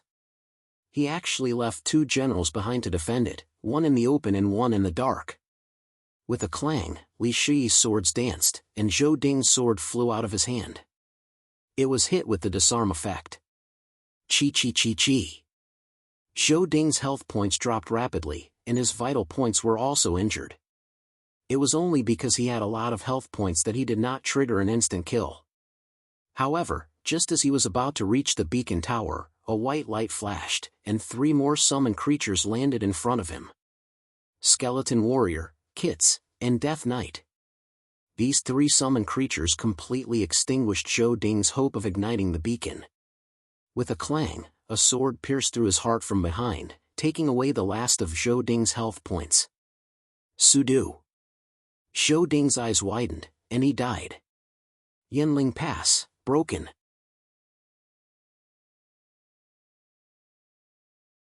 Chapter 1234. 2 commander-level generals were killed, and the remaining soldiers were like lambs waiting to be slaughtered under the suppression of Bai Xiaowen's mental force field. Bai Xiaowen used up all his mental power to maintain the existence of the mental force field. It turned out that his caution was very necessary. There were 2 elite soldiers near the beacon tower, ready to light the beacon at any time. However, they were stunned and controlled by the mental force field, so they didn't succeed. It was precisely because of this that Deputy General Zhou Ding wanted to rush over to light up the fire personally. After the battle, Bai Xiaowen's face was a little pale. His mental power was completely exhausted. Fortunately, with the double recovery of the purple ribbon cloud brocade robe, it wouldn't take long for him to recover. Bai Xiaowen didn't stop and ordered the winged cavalry to pass through Yanling Pass and head toward Shudu. Shudu was less than 100 miles away from Yanling Pass. When the winged cavalry arrived at Shudu and reached the city, it was dawn. The 5 members of the White Phoenix team gathered together to discuss tactics. Shui, I will use a mental shield to help you hide your aura. You sneak in and kill the gate guards. I will immediately summon creatures to help you open the gate. As long as the winged cavalry successfully enters the city, the few thousand old, weak, sick, and disabled left in Shudu will definitely not be able to stop us. Bai Xiaowen had fully experienced the combat power of the winged cavalry. They were definitely elite soldiers who could fight against 10. What's more, Shudu currently had no reliable generals to defend the city. How could they resist the White Phoenix team? What worries me is the Divine Court training camp. They haven't shown up yet. Why? Qiao Rui said. The Awakened Ones were good at sneaking in and destroying things. And those who could deal with the Awakened Ones were naturally the Awakened Ones. If the Awakened Ones of the Divine Court assisted the defenders of Shudu, it was indeed very likely to thwart Bai Xiaowen's plan to enter the city. Bai Xiaowen instead revealed a smile. The process of breaking through Yanling Pass has already confirmed my guess. In this battle, we don't have to worry about the Divine Court training camp's restrictions. We can just sneak into the city according to the original plan. Bai Xiaowen made a few more arrangements and then started the operation. The trees around Shudu were all cut down. This was also the normal operation of the generals who were skilled in defending the city in ancient times. Leaving the forest outside the city would only do more harm than good. The forest could allow the enemy to hide their tracks and reduce the threat of arrows. The forest could be cut down by the attacking side and used to build siege weapons on the spot. This would save them the effort of transporting the weapons. That's why there's a phrase called scorched earth. However, there were many military camps and farmlands around Shudu that could allow the winged cavalry to hide. Farming was one of Cao Cao's initiatives. The purpose was to solve the problem of food. Because of the years of war, Cao Cao would often run out of food. For this reason, he had specially set up an agricultural commandant to supervise the farming of the farmland. Now, there were very few soldiers in the fields, and most of them were transferred to the Guandu front line. Otherwise, the garrison troops in the countryside alone would be a strong force. It was precisely because Sudu was empty that Bai Xiaowen had the opportunity to launch a surprise attack. The winged cavalry was currently hiding in the shadows of a farmhouse. Pairs of eyes were staring at Sudu's northern gate. Li Shi drank a bottle of secondary invisibility potion. With the help of Bai Xiaowen's mental shield, she quietly arrived at the foot of Sudu's tall city wall. A light flashed under her feet. The second skill of the cloud ascending boots was activated. For 30 seconds, she could run in the air. Under the surprised and envious gazes of the 4 members of the White Phoenix squad, Li Shi jumped into the air like a martial arts expert. She ran up the city wall and reached the battlements in an instant. With a twist of her slender body, she disappeared behind the battlements. Success. Cecilia held her bow tightly. However, in the next moment, a cannon sounded. Torches were raised on the originally dark city wall of Shudu. A middle-aged Confucian wearing a red robe and a headscarf appeared on the city wall. He said loudly, "I've seen through the thief's plan. Take down this thief for me." The clanking of weapons sounded. It was obvious that Li Shi was in a fierce battle. "Attack!" Bai Xiaowen shouted sternly. The 800 winged cavalry roared and charged. At the same time, Bai Xiaowen used insight and threw it to the middle-aged Confucian. Sun, Lord level 9, race, humanoid/human, profession, heavenly strategist, attributes, strength 40, agility 40, constitution 50, spirit 160, Lord skill, royal strategist, passive. Sun has the talent of a royal strategist. When assisting the monarch as a strategist, it can increase all the monarch's attributes by 10 points. Base priority +1, priority bonus does not stack with other similar effects, special skill, literary celebrity, passive. Sun does not have any additional general skills. In combat, strength, agility, constitution, and HP will be reduced to 1/5 of their initial value. The force that kills Sun will have their diplomatic status with all other neutral forces drop by 1 level. If an awakened participates in the killing, Sun will not drop any loot or treasure chest. If an awakened participates in the killing, their reputation level with all forces will drop by 1 level. Skill 1, Internal Affairs, passive. When Sun holds an official position above the rank of a military strategist in a faction, all provinces, counties, and cities of the faction will have their grain taxes increased by an additional 30% every quarter. The livability of the faction will not be reduced. Skill 2, Live and Work in Peace, passive. When Sun holds an official position above the rank of a governor in a province, the cultivation speed of the province's farmland will increase by 30%. The livability of the province will automatically increase by 1 level. Skill 3, Discerning Eyes, passive. Sun is good at identifying talents. When personally recruiting talents, the probability of the other party being willing to work is greatly increased, affected by the monarch's reputation and charm. Skill 4. Skill 5? Hiss. It's actually like this? Bai Xiaowen sucked in a breath of cold air.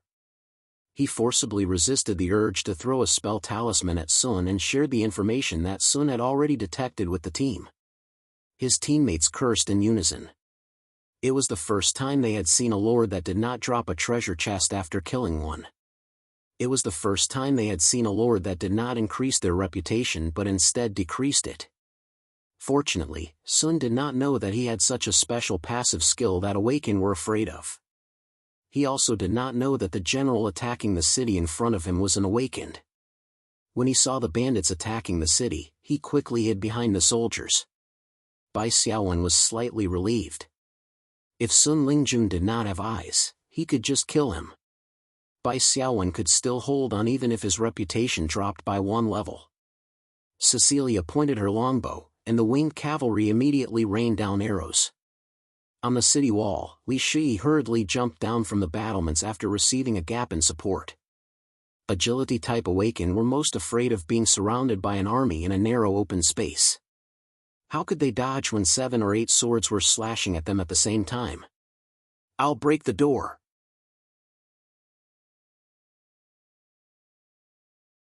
Chapter 1235. The target was the Death Knight. Bai Xiaowen took a deep breath and stood behind the Wrath Claw. In his eyes, there was only the city gate. Bai Xiaowen ignored the arrows flying from the top of the city wall. Even if he was injured by a few arrows, it would only increase Bai Xiaowen's pain potential and increase his strength. As for the danger to his life, it would not be life-threatening. Bai Xiaowen's bracelet of misfortune on his left wrist had been reminding him. Finally, Bai Xiaowen rushed to the city gate of Shudu, only 10 meters away from the moat. The winged cavalry behind him also began to trot forward to follow him. Ancient martial art profundity, Super Serpent. A huge wave of flames surged out and drowned the city gate of Shudu in front of him. Because Bai Xiaowen's strength value was very high at this time, it had exceeded 100 points, so the impact of the serpent was extremely shocking. It was not inferior to the strength of the battering ram. Boom! The two gates collapsed with a loud bang. However, he didn't see the streets that he had expected to be wide and flat. Behind the collapsed city gate of Shudu, there were thick sandbags of earth and stone. Retreat! Bai Xiaowen ordered urgently. On the city wall, the defenders of Shudu laughed and cursed while shooting arrows. Fortunately, the winged cavalry did not start to speed up, so they reined in their horses and retreated. Even after taking the arrows on the city wall, there were only a few casualties. But it was not a good start. Bai Xiaowen activated the magic cloud shield and finally retreated. What's going on? It seems that Shudu is already prepared? Li Shi said gloomily. Did the Awakened from the Divine Court give an early warning of our attack on Shudu? Cecilia said. Qiao Rui shook his head. If the Awakened from the Divine Court is really here, the most advantageous way for them to expel us is to pretend that they don't know and let our vanguard enter the city. Then, they will close the city gate and cut our army in two. Then, they will help the defenders kill one of them. Bai Xiaowen nodded slightly and said, yes, there shouldn't be any Awakened from the Divine Court here. It's just Sun's vigilance. Bai Xiaowen said slowly when he saw his teammates looking at him. Our whereabouts should have been exposed when we were at Yanling Pass. How could that be? We were very careful. We didn't light the beacon, said Li Shi. Bai Xiaowen said, Yanling Pass is Sudu's barrier. If Sun can design two generals, one in the open and one in the dark, then he can devise other methods. After all, it was indeed not very reassuring to place one's hopes on a beacon tower. Sun might have designed other warning methods. Perhaps when Deng Tong or Zhou Ding died, Sudu had some way to get the news. After all, this is the three kingdoms of the spirit realm. With supernatural powers like Taoist techniques, this kind of warning method is not rare.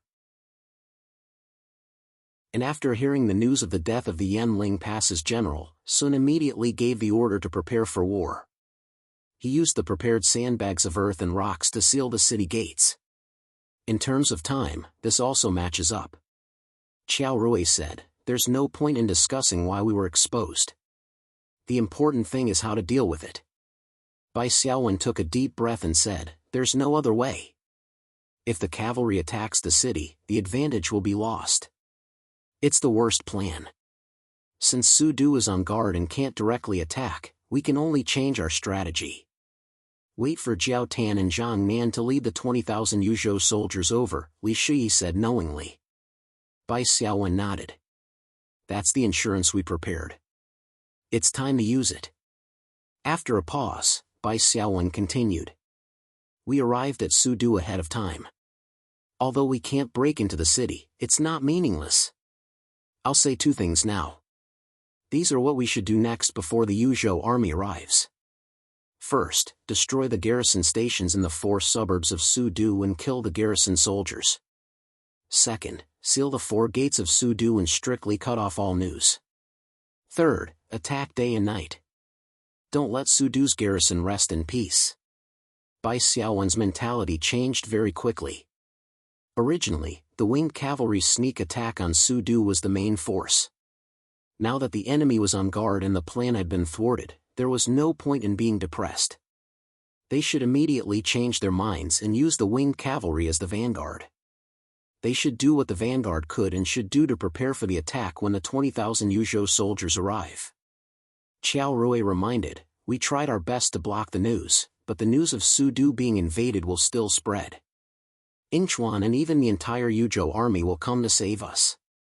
How long until Jiao Tan arrives? Based on my estimation, he'll be 2 days later than us. Bai Xiaowen got up and said, go, I'll mark out the paths around Sudu for everyone. Each of you lead 100 cavalry and guard the paths. I'll lead the other 400 to clean up the garrison stations. Block the news of Sudu for as long as you can. Bai Xiaowen led the winged cavalry around the 4 suburbs of Sudu. They tore down the houses they saw, not to mention the enemies. What needed to be mentioned was that the people they killed were not normal civilians, but the old and weak soldiers sent by Cao Cao. The garrison soldiers were unlucky, but the defending troops on the battlements of Sudu did not dare to slack off. There were many elite squad leaders, but none of them were a match for Bai Xiaowen. There were also some smart garrison soldiers who took advantage of the fact that the sky was not bright to escape. These cunning soldiers did not escape toward Sudu, but toward the other prefectures of Yingchuan. Their plan was really smart. If they escaped toward Sudu, it would be impossible for Sudu to open the city. If they escaped to the other prefectures, they could spread the news and call for reinforcements. Who knows, they might even be able to get a huge reward. Unfortunately, Bai Xiaowen had made arrangements ahead of time. It didn't take long for his teammates on all the routes to send back news that they had captured a large number of garrison soldiers. Furthermore, they had carried out Bai Xiaowen's order not to take any prisoners. When they were surrounded by enemies, they couldn't be soft-hearted. Bai Xiaowen led the 400 winged cavalry and sped up the cleaning process. Finally, at the last garrison, they caught a big fish. Okay, it was just a relatively big fish. Cao Cao's appointed general in charge of agriculture, Renjun was in charge of the transportation of Guandu's army provisions and fodder. This time he returned to Sudu to rush the grain, so he returned to his family's field garrison guard station to rest for a while. While he was at it, he took the opportunity to inspect the situation. Luckily, Bai Xiaowen used insight and saw that Renjun was not a battle-type leader. He was a support type and did not pose much of a threat. He also had the logistics skills of garrisoning and grain, so he could be considered a talent. You have a special talent, it would be a waste to kill you. I am Yuzhou Governor Yuan Shi. I led the troops here today and will be able to break into Sudu in a few days. Let me ask you, are you willing to surrender? Bai Xiaowen made an exception to give Renjun a chance.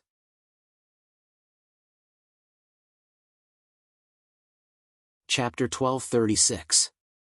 Renjun blinked his eyes and said with a bitter face, I have admired your name for a long time, but my wife and family are all in Shudu. If I surrender, I will be killed. Okay, his desire to live was very strong. Logically speaking, I should kill you, but what you said makes sense. I can't bear to kill you. Are you willing to suffer for a few days? Renjun nodded repeatedly. Bai Xiaowen sighed, tie him up with rope, no, tie him up with iron chains and gag his mouth, so that he won't ruin my army's plans. The winged cavalry did as he was told and quickly tied up Renjun. Renjun's eyes flashed with the joy of surviving a disaster, as well as an expression of gratitude towards Bai Xiaowen. However, his mouth was gagged and he could not speak. Bai Xiaowen asked the soldiers to remove the cloth from his mouth. After all, there was no need for an ambush. He was a talent that he wanted to recruit in the future, so he should give him some human rights. When necessary, it would not be too late to gag him. Reality proved that Bai Xiaowen's series of actions after changing his mind was quite effective. Most of the soldiers that escaped did not escape. Even if some soldiers escaped, it was not a big deal. Bai Xiaowen did not think that the news of the winged cavalry appearing in Shudu could be kept under wraps forever. As long as he delayed the reaction speed of the enemies in Yingchuan and delayed their reinforcements, when the Yuzhou army arrived, he could basically clinch victory. After clearing out the garrison, Bai Xiaowen did not let down his guard. In addition to opening up the maximum range of his mental scan and patrolling day and night, he also asked Xiao Rui to release the Spirit of the Falcon to patrol Yingchuan and check the movements of the enemy in each city to see if there were any reinforcements. One day later. Captain, I sent the Spirit of the Falcon to scout 3 times in 3 different directions. I saw that most of the cities in Yingchuan did not have any movements. There was only one troop in the south, about 2,000 people. They set off from Xiang City and are rushing in the direction of Shudu. Their speed is very fast. When Bai Xiaowen heard Xiao Rui's report, he frowned and said, what's going to come will come. Only one army came in advance, which is not bad. Sister Qiao, can you sense the strength of the generals from the Falcon's point of view? Xiao Rui frowned and said, if I want to do that, I'll have to lower the falcon's altitude. No. Bai Xiaowen waved his hand and said decisively, there are many godly archers in the three kingdoms. Many ordinary generals have good archery skills. If the falcon flies low and is discovered by them, it is very likely that it will be shot directly. We will temporarily lose an important surveillance eye. If the falcon's spirit flew back on its own, it would only take 8 hours to summon it again. If they were killed or unable to return during the duration of the spell, they would have to wait 24 hours before they could be summoned again. The difference was huge. Bai Xiaowen asked about the enemy's marching speed, distance, and so on. He opened the geographical map of the mountains and rivers, pulled out the geographical details of Yingchuan County and began to plan. Yingchuan Governor Xiahou Yuan was very anxious when he heard the alarm from Su Du. He brought 2,000 men from Xi'an City and rushed over to help. Su Du was where the emperor and the prime minister resided. It was the foundation of the Chao family and could not be lost. At this moment, there were no generals guarding Su Du. Where are we? Xiahou Yuan asked his soldiers. An old soldier said, Governor, after crossing the Yingshui River, Yingyang is just ahead.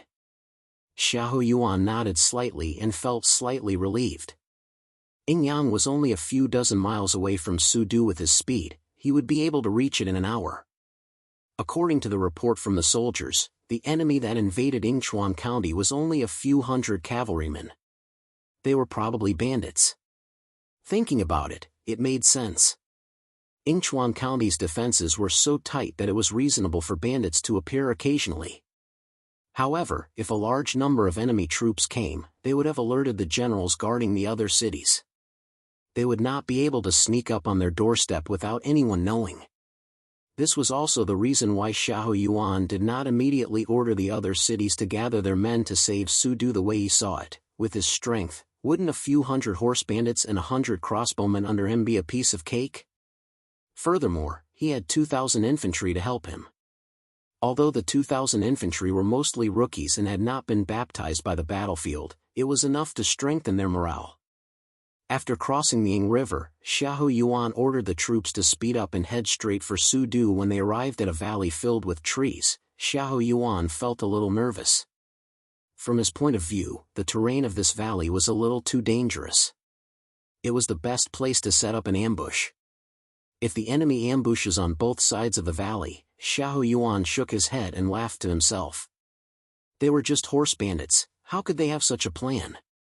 However, to be on the safe side, Xiahou Yuan still ordered the captain of his personal guards to enter the valley to scout ahead.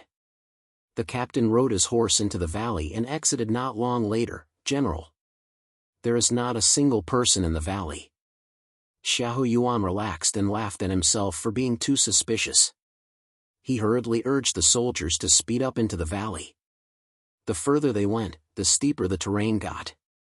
Suddenly, a drum sounded, and the two sides of the valley were filled with flags. Arrows shot down. Xiahou Yuan was shocked and hollered, "Enemy attack!" Shield and sword wielders, go forward and form a circular formation to protect the middle army. After he said that, Xiahou Yuan stared angrily at the captain. You piece of trash, what's the use of having you? He pulled out his sword and was about to slash him. The people around him tried to persuade him. The personal guard captain rolled down from the saddle and repeatedly begged for mercy. Xiahou Yuan raged, wait until I deal with the bandits, then I'll punish you. Xiahou Yuan's reaction to the ambush was really quick. If the shield and sword wielders could form a circular formation, they could block the arrow rain from both sides. However, the elite troops were all brought to Guandu by Cao Cao. Most of the people here were just raw eggs. The fact that they did not flee in all directions was already a sign of Xiahou Yuan's prestige and ability to command. How could he command them as if they were his arms and fingers? They did form a formation, but they all squeezed in, afraid that they would be at the outermost circle. Just like that, they squeezed their own formation until it was all crooked. The arrows on both sides of the valley were even denser, and there were even fire arrows mixed in. Although they were light cavalry and did not bring any burdensome items, Bai Xiaowen had a storage space. Furthermore, he had a golden patterned jade belt that doubled his storage space. Bringing some fire oil, saltpeter, and other strategic resources was definitely not a problem. In the middle of winter, the ground was mostly dry grass, which was quickly ignited. Then, the smoke rose up, and no one could see anyone. Xiahou Yuan pulled out his sword and chopped 3 shield and sword wielders who squeezed in randomly. He slightly adjusted the military discipline and then shouted, "Don't panic. Guards in front, others behind. Charge out of the valley. If we don't, we will all die here."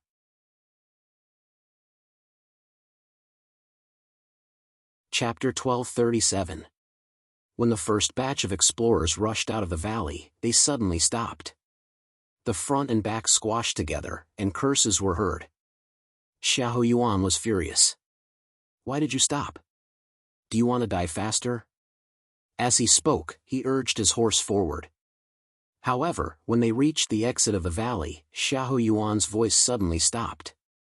At the entrance of the valley, there was a black mass of armored cavalry. The atmosphere was cold, heavy, and oppressive. "Who are you people?" Xiahou Yuan felt his scalp go numb as he shouted sternly. They were definitely not mounted bandits. A large group of mounted bandits from the 3 kingdoms might be able to gather a few hundred people, but their formation would definitely not be so tight, and their equipment would not be so good and neat. Moreover, all of them were elites. Xiahou Yuan's gaze finally landed on the young man riding the giant wolf. Bai Xiaowen did not want to say much. He used insight on Xiahou Yuan. "Fire!" Cecilia drew her bow and shot out multiple arrows. With her strength alone, she created a rain of arrows comparable to that of dozens of cavalrymen. This was a signal. The rest of the winged cavalry also drew their steel bows. The rain of arrows covered Xiahou Yuan's chaotic army formation. "This is light cavalry?" Xiahou Yuan saw that the enemy cavalry did not charge but shot arrows. He was slightly puzzled. Although the armor on the winged cavalry did not seem to be the equipment of light cavalry, he did not care so much. The soldiers around him kept screaming. They had to stop at the last minute. "Charge! Victory is victory when we are close to the enemy." Xiahou Yuan roared. A green halo suddenly spread out and enveloped all the soldiers under his command. Bai Xiaowen quickly received a notification. Yingchuan Prefect Xiahou Yuan's overlord skill, Seraphic Speed Halo activated. Based on your talent, insight, you have received the following information. Seraphic Speed Halo, passive. The marching speed of Xiahou Yuan's direct subordinates is increased by 20%. Rapid marching will not reduce morale. Active activation of Seraphic Speed Halo will increase the charging speed of Xiahou Yuan's direct subordinates by 20%. The stamina consumption required for charging will also be reduced by 50%. A line sounded in Bai Xiaowen's mind. "I am good at attacking from 1,000 miles away." Shaking his head, Bai Xiaowen shared the information he obtained from insight with Xiahou Yuan. Xiahou Yuan, Overlord Level 8, Race, Humanoid/Human, Class, Swift Flying General, Attributes, Strength 64, Agility 115, Constitution 60, Spirit 40, Overlord Skill, Seraphic Speed Halo, Omitted, Special Skill. Skill 1, Rapid Shooting, Passive. Xiahou Yuan's long-range shooting speed is increased by 20%. Activating rapid shooting will allow Xiahou Yuan to shoot 10 arrows every time he draws his bow. However, it will consume his mental strength. Skill 2, Continuous Crossbow Frenzy, Passive. Xiahou Yuan's direct subordinates will have their long-range attack increased by 20%. Active activation of the crossbow will increase the firing speed of the crossbow troops under your command by 50% and have a piercing effect. The effect lasted for 1 minute. Piercing damage decreases as the number of enemies pierced increases. Skill 3, Heart-Piercing Arrow. Xiahou Yuan can unleash a powerful arrow attack after accumulating power for a short period of time. If the target's vitals are hit, the target will have to pass the instant death test. Otherwise, the target will die immediately. Skill 4, Skill 5? Skill 6, Meng de Xin Lu LV3, Xiahou Yuan's HP is increased by an additional 500 points and 50% toughness. All damage received is reduced by 30%. This was the first time he had seen an agility-type overlord from the Three Kingdoms. Moreover, Xiahou Yuan was a strategy-type overlord. His overlord skill was almost equivalent to an unlimited use S-grade item, strategic deployment. However, Bai Xiaowen was certain. In his opinion, a strategy-type overlord would definitely not be as scary as a combat-type overlord like Zhang Jiao in a frontal battle. Moreover, compared to a strength-type overlord, an agility-type overlord was easier to deal with, especially since Xiahou Yuan was an archer. The only thing he had to be careful of was Xiahou Yuan's heart-piercing arrow, which had a judgment of death. If he could not dodge it, he would have to escape from the Three Kingdoms. After Xiahou Yuan activated the Seraphic Speed Halo, the speed of his subordinate's sword, and their stamina consumption was greatly reduced. The distance between them and the winged cavalry was rapidly closing. Of course, during this process, they had to endure the rain of arrows from the winged cavalry, and their formation was quickly scattered. Bai Xiaowen controlled the Delifa and made a hand gesture. A Death Knight in black armor appeared at the forefront of the winged cavalry's formation. When Xiahou Yuan's troops were about 100 meters away from the winged cavalry, the Death Knight's body was suddenly covered in a layer of blood-red color. The blood-red color spread and quickly spread to all the other winged cavalry. The army charged. Xiahou Yuan's eyes widened when he saw the winged cavalry put down their iron bows and replaced them with steel spears. There are cavalry like this in the world. Xiahou Yuan reacted quickly and immediately waved his hand. Crossbowmen, get into formation. Fire. Although there were still his own soldiers in front, Xiahou Yuan did not care so much. If he held back because of the few hundred infantrymen in front of him and let the enemy cavalry charge into his formation, it would be a disaster. Xiahou Yuan's personal crossbowmen immediately got into formation and raised their heavy crossbows. Xiahou Yuan's general skill, Continuous Crossbow Storm, was activated. A circle of green light enveloped all the crossbowmen, making their firepower stronger, shooting farther, and penetrating stronger. Xiahou Yuan himself took out his carved bow and knocked 10 arrows on the bowstring. Looking at the enemy female general's split arrow shooting technique, Xiahou Yuan sneered. I'll show you my archery. However, before the bowstring was drawn, Xiahou Yuan felt a chill that seeped into his bones. His body stiffened, and he could not move. Bai Xiaowen obtained the information from Insight and made a prompt decision to use deterrence. In an instant, not only did Xiahou Yuan stop moving, but the crossbowmen under his command also fainted. The unluckiest ones were the new infantrymen charging at the front. They seemed to have fallen into a nightmare and could only watch as the cavalry's iron hoods trampled over them. With the super armor buff of the army's charge, the winged cavalry easily cut through Xiahou Yuan's formation like a sharp knife cutting through grease. Almost every winged cavalry had a crossbowman hanging on the tip of their spears, and they fell to the ground fiercely. Following that, the iron hoods trampled the immobile and powerless crossbowmen into meat paste. Bang! Bai Xiaowen raised his gun and fired, aiming at Xiahou Yuan's eyes. Xiahou Yuan screamed. The moment the bullet hit him, he twisted his head. He avoided being hit in the vitals, but the bullet, crossbow arrow, drew a bloody line on the side of his eye socket. Even his helmet was blown off. After all, he was a lord. Bai Xiaowen did not expect to use deterrence to severely injure Xiahou Yuan in one shot. Li Shi had already flown up, gliding with the wind like a nimble and fierce falcon. He arrived in front of Xiahou Yuan in 2 jumps, drawing both his swords and aiming for Xiahou Yuan's warhorse.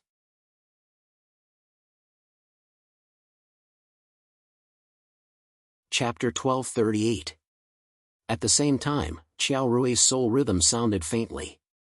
However, Xiahou Yuan was no pushover either. While Bai Xiaowen's shot had dealt him a lot of damage, it had also awakened him from the state of deterrence.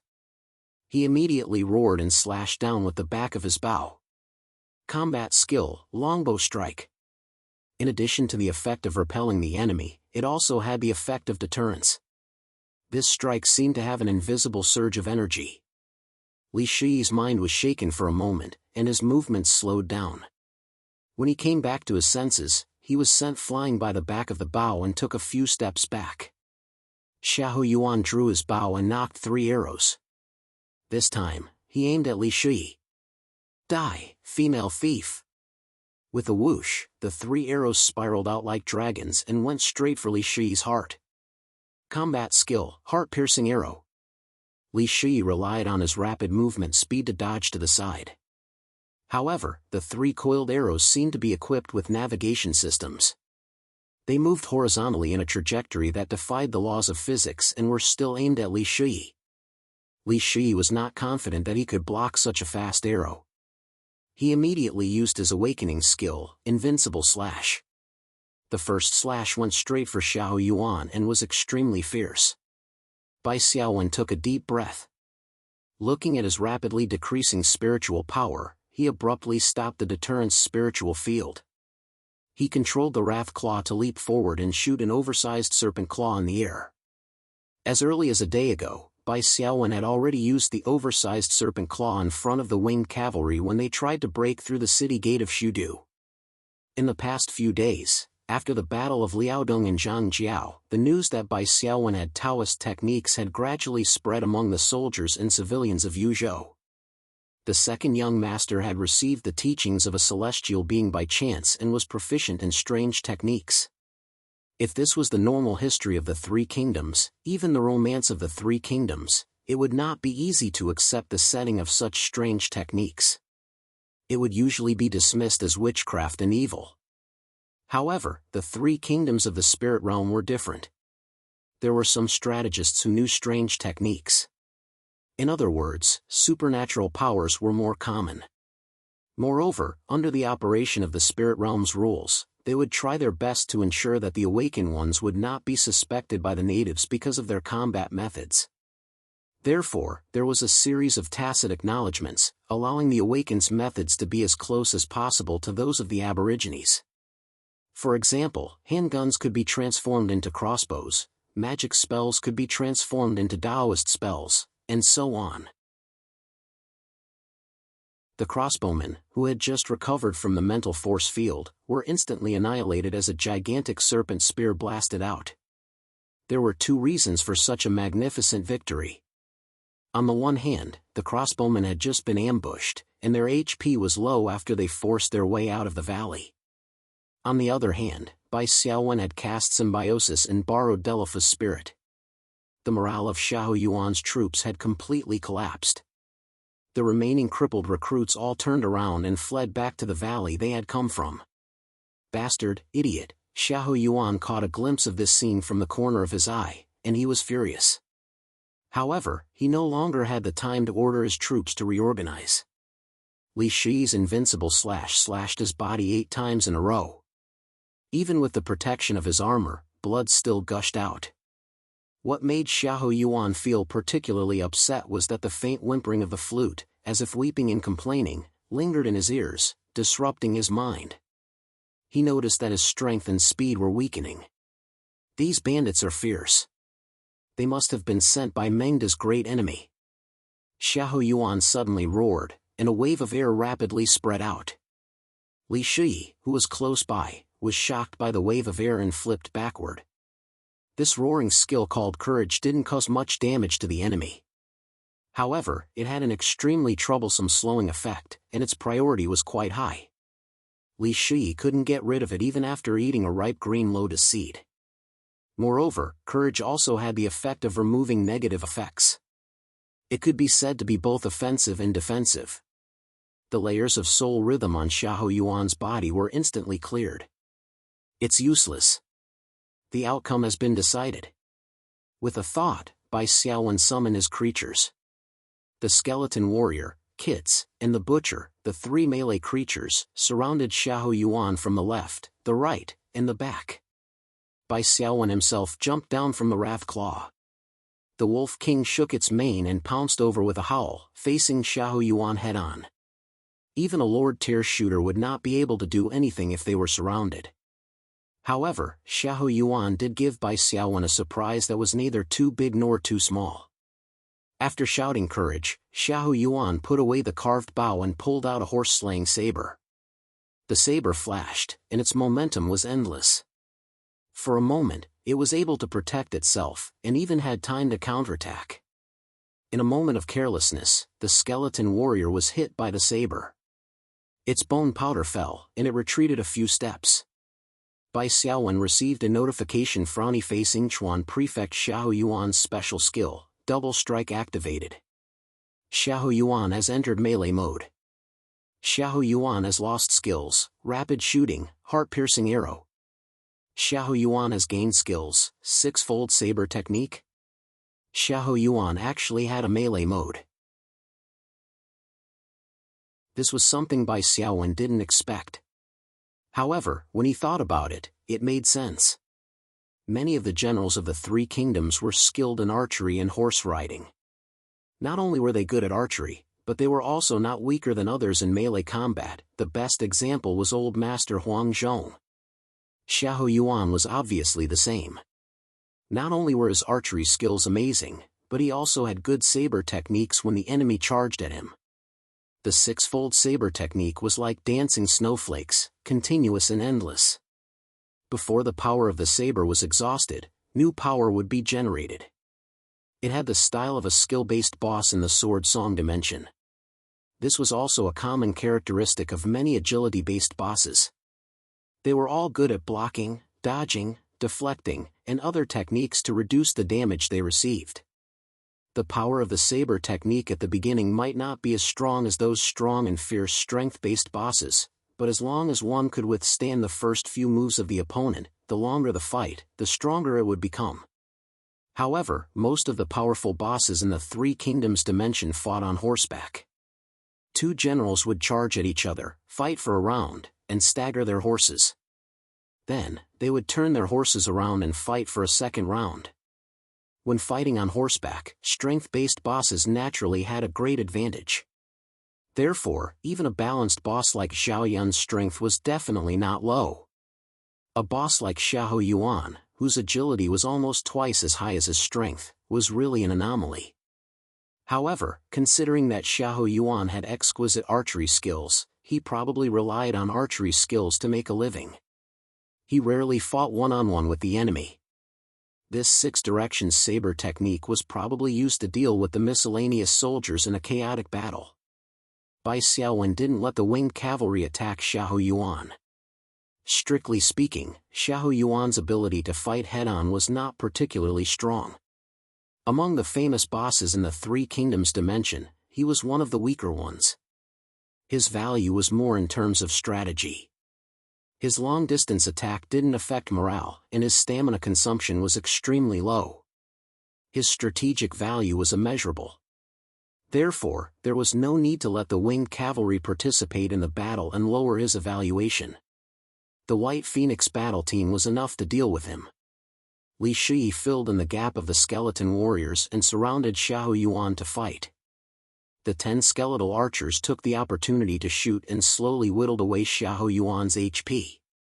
After fighting for about 10 minutes, Xiahou Yuan's HP finally hit rock bottom. His saber was also sent flying by Li Shi. He lost his ability to fight and was knocked off his horse by the butcher's hammer. "Just kill him," Bai Xiaowen said. Famous bosses in the Three Kingdoms could be captured. For example, Xiahou Yuan now only had a few dozen HP left and was heavily injured. However, Bai Xiaowen didn't want to do that. Xiahou Yuan was Cao Cao's cousin and brother-in-law. Their relationship was too close. There was no way he would surrender. It was better to kill him.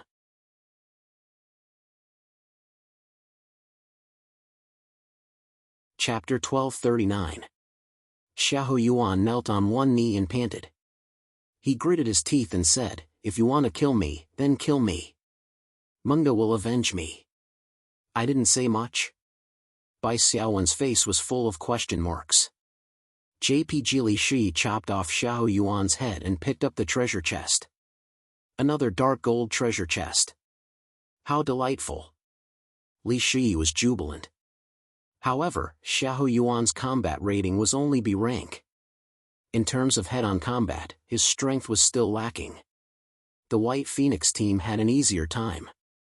Bai Xiaowen had already fought with many lords, and he had already figured out the corresponding rules. Lords were also divided into different levels. Heavenly Strategies Advisor Sun Yu was a support-type lord and a non-combat type scholar. His combat power was about 2.5 geese. There were 3 levels of combat-type lords. First, ordinary suzerains without any outstanding abilities, such as Xiahou Yuan and the others, who abided by the rules in all aspects. They were certainly stronger than rare lords, but there was a limit to how strong they were. They were relatively easy to kill. Second, powerful lords who had reached the pinnacle of a certain field, such as Zui Yunxian, were very difficult to kill in normal combat. Even if they couldn't defeat the Awakened, they could still escape. If you wanted to kill them, you had to create a precondition where they couldn't escape. Third, rare lords with extremely special aura abilities, such as Yang Guang and the others. When encountering such lords, the Awakened team would be the ones to escape if they didn't have a special way to counter them. The virtuous teacher Zhang Jiao was a man with a cheat code. He couldn't be considered a normal person. Zhang Jiao, who didn't have to worry about backlash, had the 5 awakening techniques, and could beat any awakened team to a pulp. Unless they used a return item, they wouldn't even have the chance to escape. This ambush was beautifully executed. The strategy of encirclement was very successful, Qiao Rui praised. Bai Xiaowen smiled. It's just a basic operation. The next part is the main point. Hey, you can come out now. A person emerged from the pile of corpses in the valley. It was the captain of Xiahou Yuan's personal guard. The captain of the bodyguards came before Bai Xiaowen and bowed respectfully. At that time, Xiahou Yuan had only sent this person into the valley to investigate. In the end, he was directly turned into a servant by Xiaowen's bewitching talisman, indirectly causing Xiahou Yuan to underestimate the enemy and enter the valley. He lost his way out and ultimately died. I'll send this servant to ask for help in the direction of Sudu. We'll lead the troops and follow them quietly, Bai Xiaowen said. This battlefield is the closest to Sudu. The fire and smoke of the mountain fire will definitely alert Sudu and make the servant's request more credible. As long as the defenders of Sudu come out to support us, we can take advantage of the situation and seize Sudu. The 4 members of the White Phoenix battle team all agreed with Bai Xiaowen's decision. Qiao Rui praised, awakening the peace talisman is really worth it. Just looking at the bewitching talisman, the increase in the probability of the bewitching effect is very helpful for the exploration of the spirit world. Actually, the main improvement is the removal of the cooldown time. Originally, it could only be used once every 10 minutes. Now, it can be used once every 10 seconds. Bai Xiaowen continued, but he still explained in advance, to be honest, the success rate of this plan to trick Sudu into opening the city gate is not very high. The key is how the garrison of Sudu judges it. Yes, Sun Yu is too shrewd, Li Shi said. However, we can't give up a ready-made opportunity just because the other party is shrewd. Even if we're seen through, we won't lose anything. If Sun Yu is a wise man and encounters that mistake, we'll make a big profit. Xiahou Yuan's identity is special. He has a prominent position in the Chao group. As long as the identity of the captain of the bodyguards is confirmed, Sun Yu shouldn't leave him in the lurch, Qiao Rui said. The White Phoenix battle team reorganized their troops. After a short rest, they followed behind the captain of the bodyguards who had asked for help. During the break, Bai Xiaowen directly opened Xiahou Yuan's treasure chest. It was worth mentioning that Xiahou Yuan's severed head could be carried, but it could not be brought out of this plane. This method of cutting off a severed head to boast about military achievements was a major feature of the Three Kingdoms plane. Li Shi and Qiao Rui each had 2 chances to draw from the dark gold treasure chest. Li Shi drew an item. It was a silk scroll. Military strategy, a rank silver item. After use, the movement speed of the entire army will be increased by 40% and stamina consumption will be halved. lasts for 60 minutes. If the military strategy is used again during the duration, the effect will be strengthened, the movement speed of the entire army will be increased by 60% and stamina consumption will be reduced to 30% of the initial value. The duration of the effect is equal to the remaining time of the previous military strategy. The number of uses after this was 3/3. It would disappear when the number of uses was exhausted. Isn't this equivalent to 3 military strategies? Li Shi curled his lips. It can be used twice to strengthen the effect. It's worth a lot more than 3 military strategies, Bai Xiaowen said, shaking his head. Items did not win by quantity. Most of the time, it depended on quality and effect. This military strategy was worthy of being an A-rank silver item. Unfortunately, it could not be recharged and reused. Of course, if it could be recharged, it would definitely be a gold item. Qiao Rui drew a skill book, Hexagonal Swordsmanship. It could be used to teach awakened ones the hexagonal swordsmanship. Hexagonal Swordsmanship Skill Book, General Xiahou Yuan's Unique Swordsmanship. It becomes stronger when faced with a strong opponent. There was no specific description of the skill. It seemed that one would need to learn the skill to know the detailed effects. Should we use it for a trade? With Xiahou Yuan's name on it, many awakened ones should be interested, Li Shi said. She already had the Tianzong swordsmanship. Of course, she would not be interested in this swordsmanship manual. We'll see. Bai Xiaowen was deep in thought. Let's put it away first. The guard captain ran all the way to Shudu City and called for help. A hanging basket hung down from the top of the city wall. The guard captain was then escorted by a group of people to see Sun Yu. Sun Yu sat in front of the hall. After asking about the situation, his face sank. Take him down and behead him. The guard captain, who was actually Bai Xiaowen, was remotely controlling him. He was shocked. Not guilty. Someone next to him advised, Sir, I know this person. He is indeed the governor's personal guard. His name is Xiao Ji. He risked his life to bring the governor's message for help. It should be true. Sun Yu snorted. You're stupid. Shudu has the emperor and hundreds of officials. How important is its status? Besides, Shudu has few soldiers now. There are only a few thousand old and weak soldiers. How can they save him? Based on my understanding of General Xiahou Yuan, he would rather die in battle than send someone to ask for help from Shudu. Then this Xiahou Ji, Sun Yu said, he was either captured and forced to surrender, or he was bewitched by the thief. Observe his words and actions, and think about the fire Taoist technique that the thief used when he tried to break the door. The latter is more likely. Don't say anything more. Behead him secretly. Don't shake my soldiers' morale. I have evolution.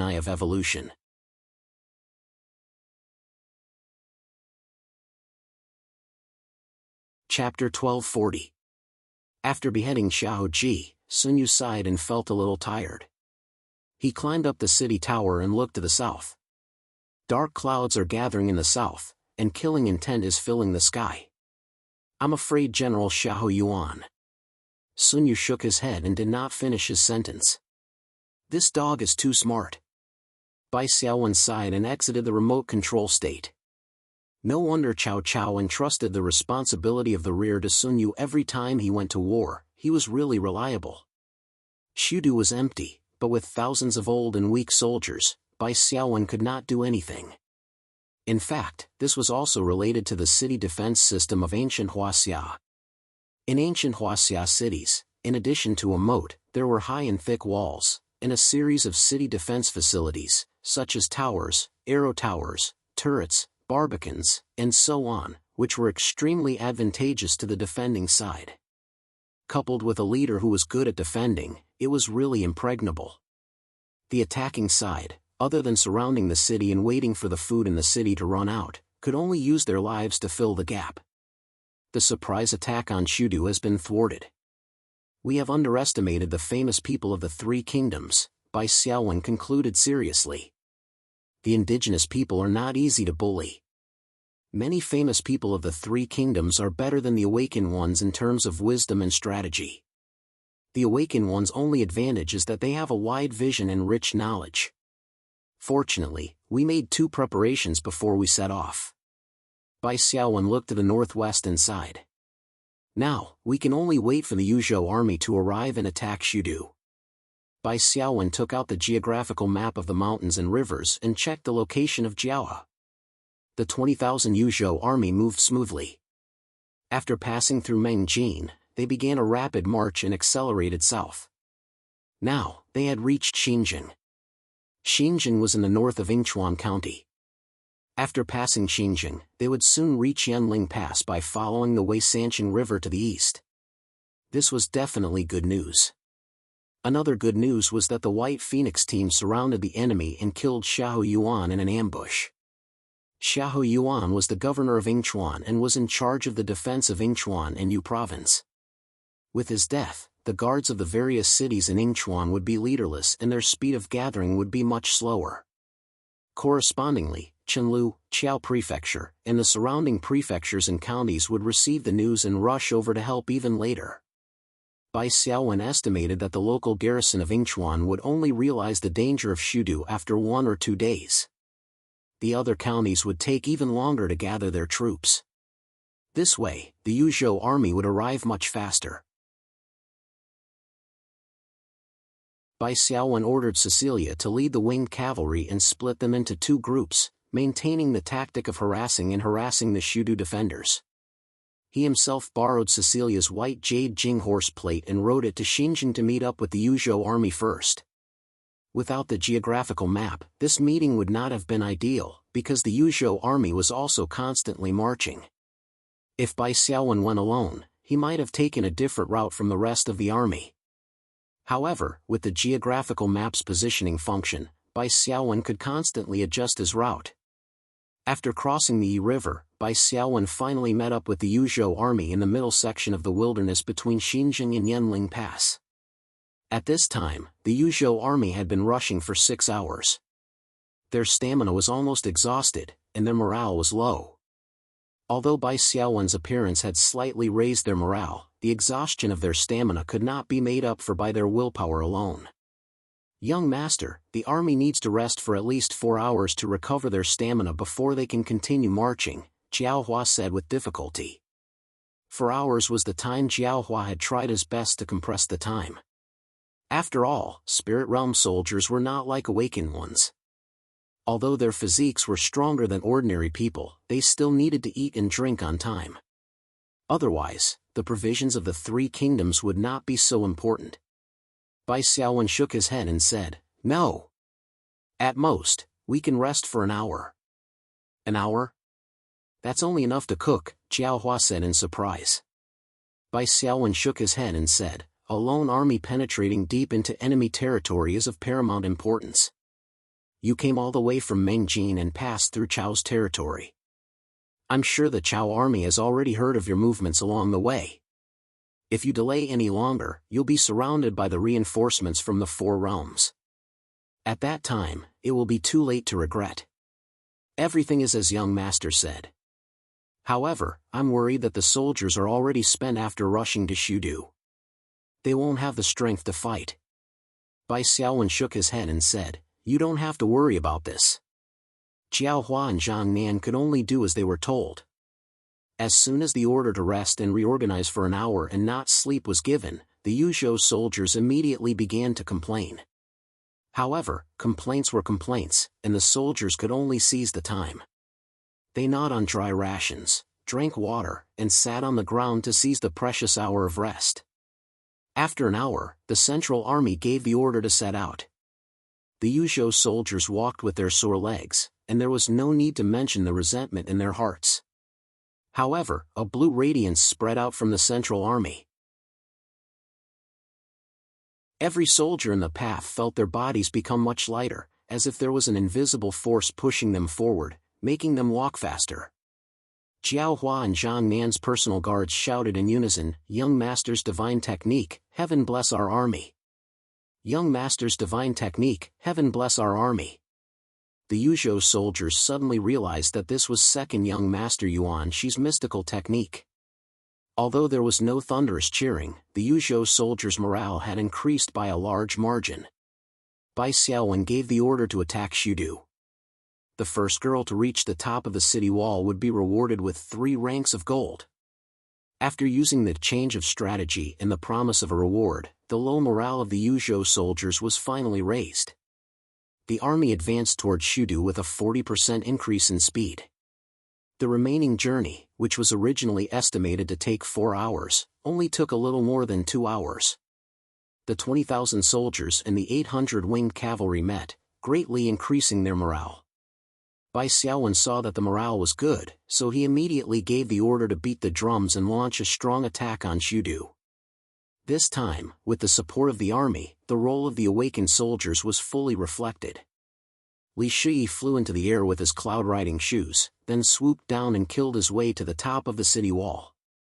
Bai Xiaowen airdropped all the melee summon creatures, which also landed on the top of the city wall.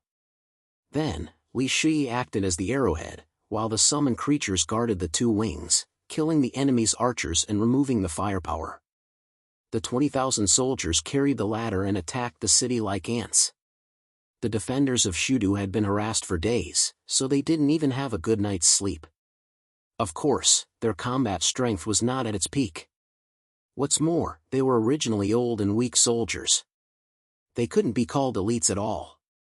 The boiling oil, rolling wood, and stones that Sun Yu had prepared in advance didn't work. Because Bai Xiaowen used deterrence at the critical moment. The deterrence lasted for a little more than a minute at most. In a siege battle, it was not eye-catching, but it could play a terrifying effect at the critical moment. And this effect was, the first batch of Yuzhou soldiers climbed up the city wall with the help of the ladder. The city wall fell into a chaotic battle, and the defenders' advantage no longer existed. Then, the second and third batches of Yuzhou soldiers climbed up the city wall. At this time, Bai Xiaowen's spiritual force field was removed, and the defenders woke up, but it was too late.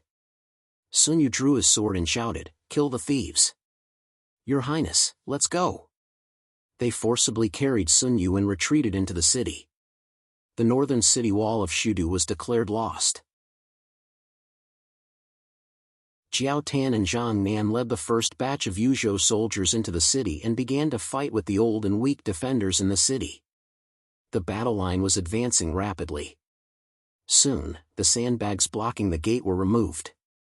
With the winged cavalry as the vanguard, the majority of the Yuzhou army entered the city. Shudu, broken.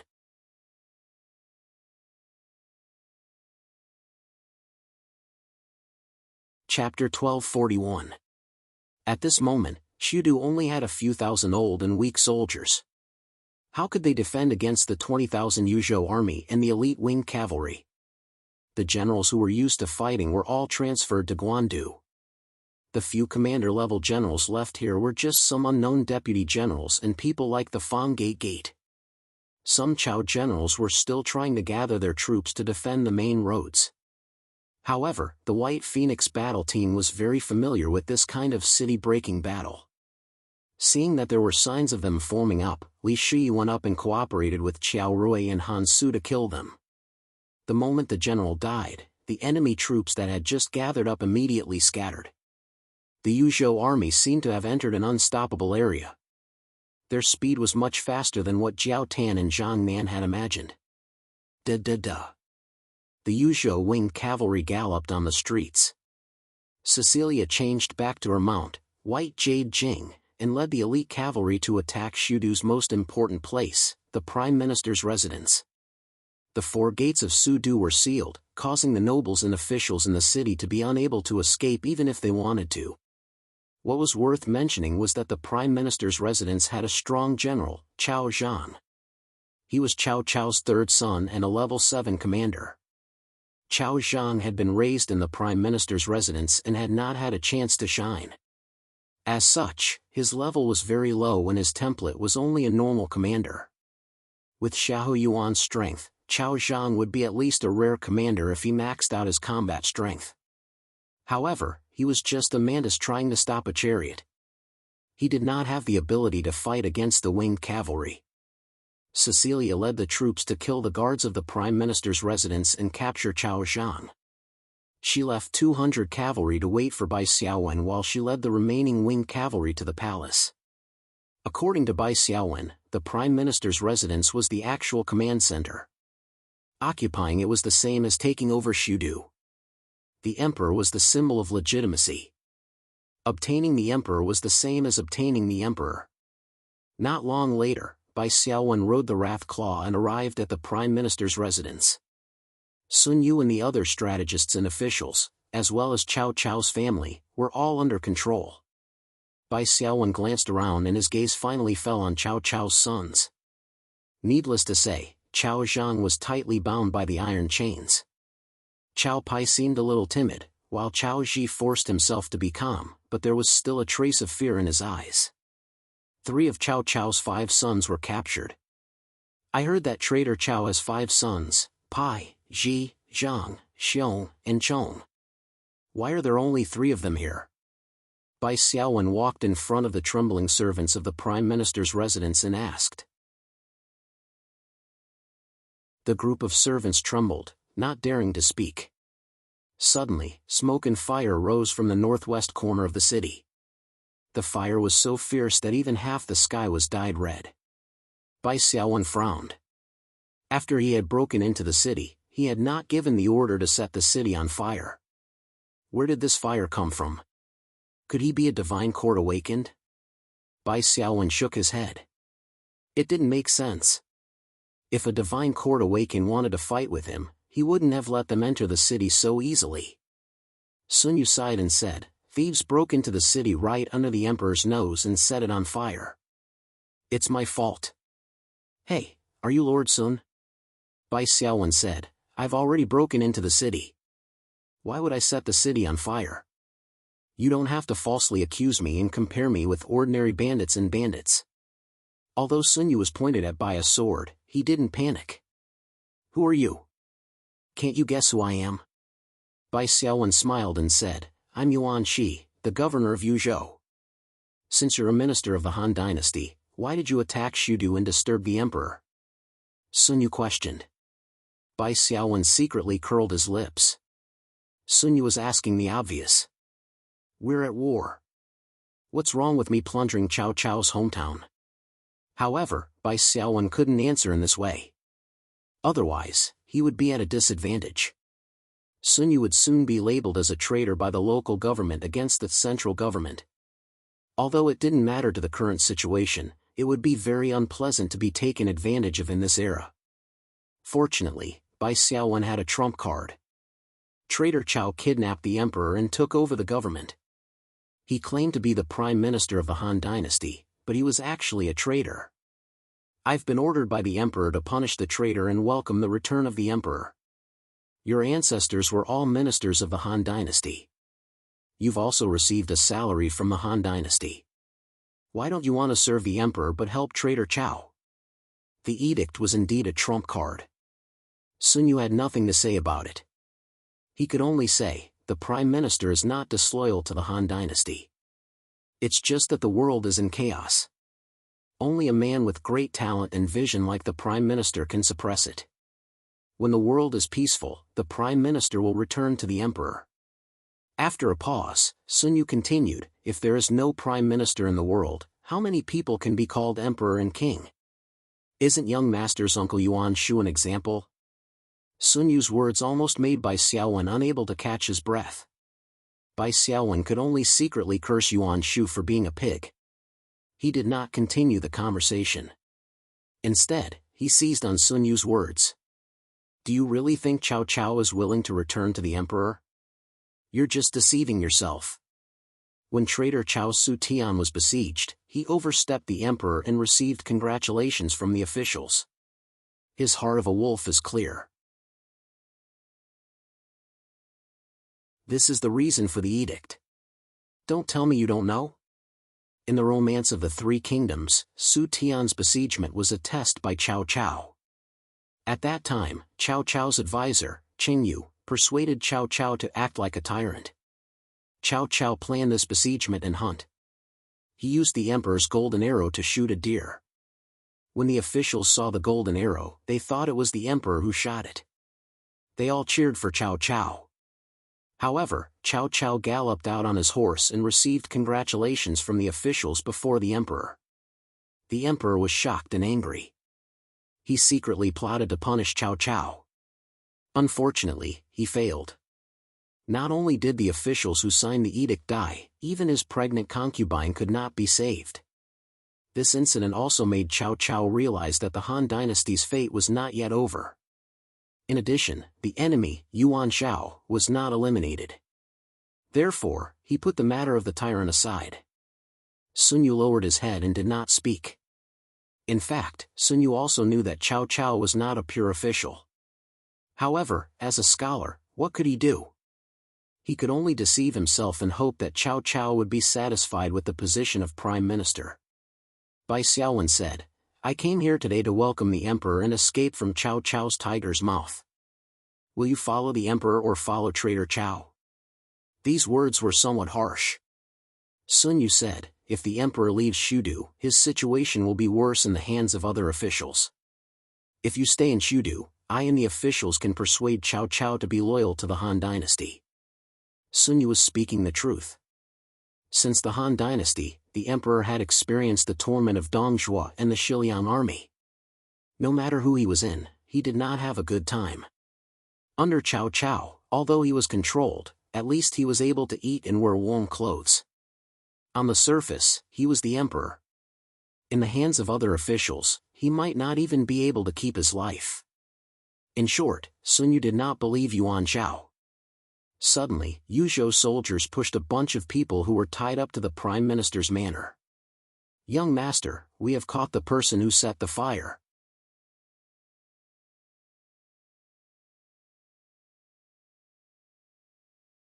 Chapter 1242. Bai Xiaowen wasn't the only one who turned around. Even Sun was curious. Sun was very good at reading people's expressions. He could tell from Bai Xiaowen's expression that he wasn't lying. This meant that the fire in Shudu wasn't set by the Yuzhou army. Furthermore, Bai Xiaowen didn't have a reason to do so. Since Sun himself didn't give the order to set the fire, who did it? The people who were escorted up were more than a dozen men dressed in servant uniforms. All of them had panicked looks on their faces. "Where is the fire?" Bai Xiaowen asked.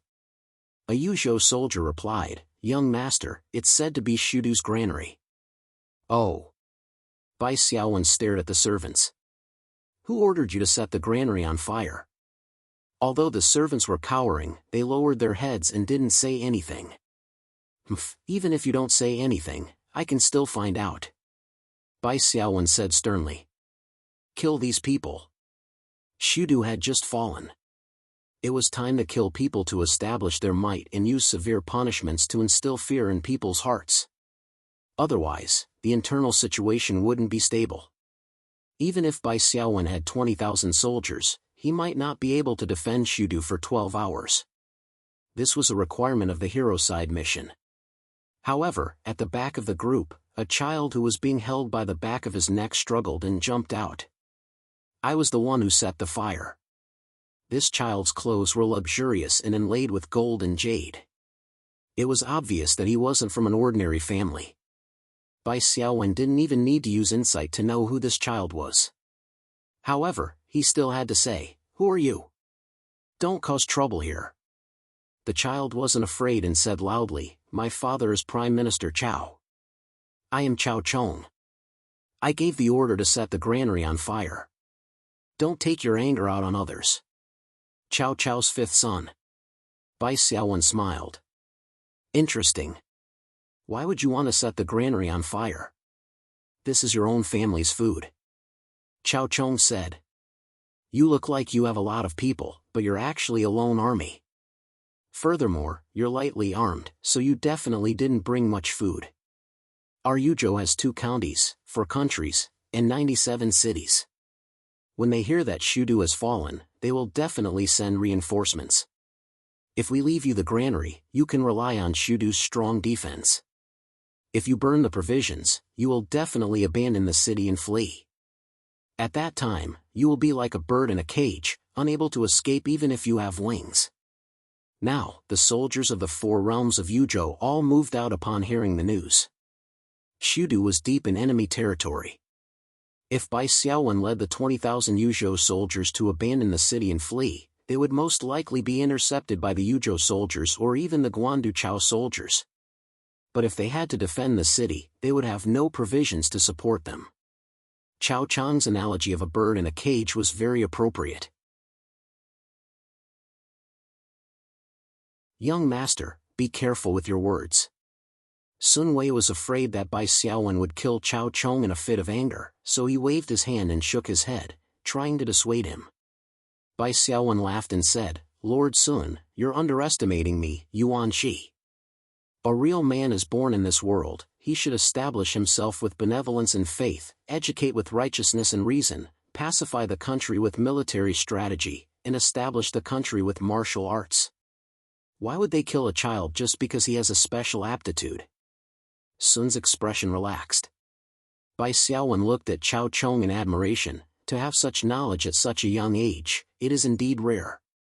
Unfortunately, showing off your intelligence like a peacock spreading its tail, but you don't know that showing off your feathers and causing others to be jealous is the path to death. Unlike your brother, who looks mediocre on the outside but is actually very patient. Chao Pai's expression was terrified, and his head lowered even more. Bai Xiaowen walked in front of Chao Pai. Seeing a girl dressed in silk standing behind Chao Pai, he opened his mouth and asked, Who is this? Chao Pai lowered his head and said, This is my wife, Ren Shi. Bai Xiaowen felt emotional. In the romance of the 3 kingdoms, Yuan Shi's wife, Jinmi, was taken away by Chao Pai. The current situation had turned around. However, Bai Xiaowen only lamented for a moment. He would not have a bad taste in his heart because of this and insist on snatching Ren Shi away from Chao Pai. Firstly, in front of Sun and the many scholars of the Prime Minister's manor, Bai Xiaowen had to be righteous, and his reputation could not be destroyed. Only then could he become the leader of a faction and gather talents. Secondly, Ren Shi's appearance was average. Compared to Jinmi, it was like comparing chaff to wine. There was no comparison. Soon, a winged cavalry came to report that Bai Sanyang's general, Cecilia, had already killed the Chao army's guards and occupied the palace. She asked Yuan Shi to quickly go and meet the emperor. Sun looked over. Bai Xiaowen nodded and said, I will go and meet the emperor. As for here, tie up the 4 sons of Chao Pai and take them away. Sun hurriedly said, Young master, in a battle between 2 armies, not harming family members is the way of the benevolent. Moreover, you have already promised not to harm Chao Chang's life. Sun was speaking the truth. The wise lords of the 3 kingdoms era, after conquering a city, would generally treat the enemy's family members well. As the saying goes, leave a way out so that you can meet again in the future. For example, when Lu Bu conquered Su province, he even sent people to protect Liu Bei's family. In any situation, there was no need to leave a way out. When the enemy died and the forces under him scattered, he could naturally deal with them as he pleased. There was no need to worry about falling out with him. The current Cao Cao still had the Guandu army and was strong. It was far from the time when the tree would fall. There was no harm in treating his family members well, and it could even give him a good reputation. Bai Xiaowen smiled and said, Sun Lingjun is right. Although Cao Cao is a Han thief, I will not disturb his family members. I will also send people to guard the gate of the Prime Minister's residence and not let troops in. However, his 4 sons cannot be treated the same. I need to bring them with me to be at ease. Sun Moran and Bai Xiaowen were right. Cao Cao's 4 sons were not easy to deal with. Even the youngest, Cao Chong, had the quick thinking to burn the granary and break the Yuzhou army's defensive path. Of course, they could not let any of them go. Bai Xiaowen said, I will go and meet the emperor now. Sun Lingjun and the other officials of the Prime Minister's residence, please sit here and do not move. If the soldiers under my command misunderstood and fled, it would be a regretful matter.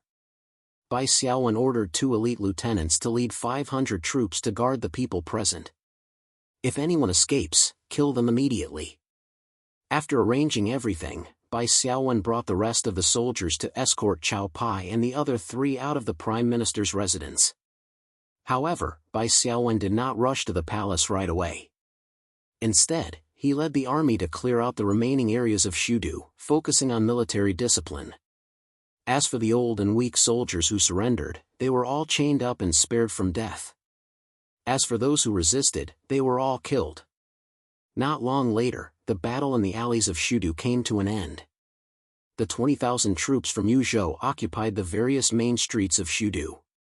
Those officials and nobles all closed their doors, afraid that they would be wiped out.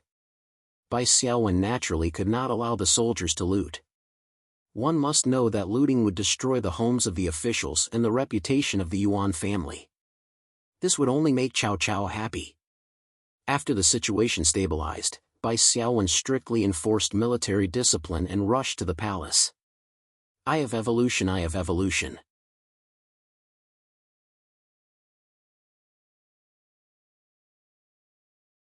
Chapter 1243.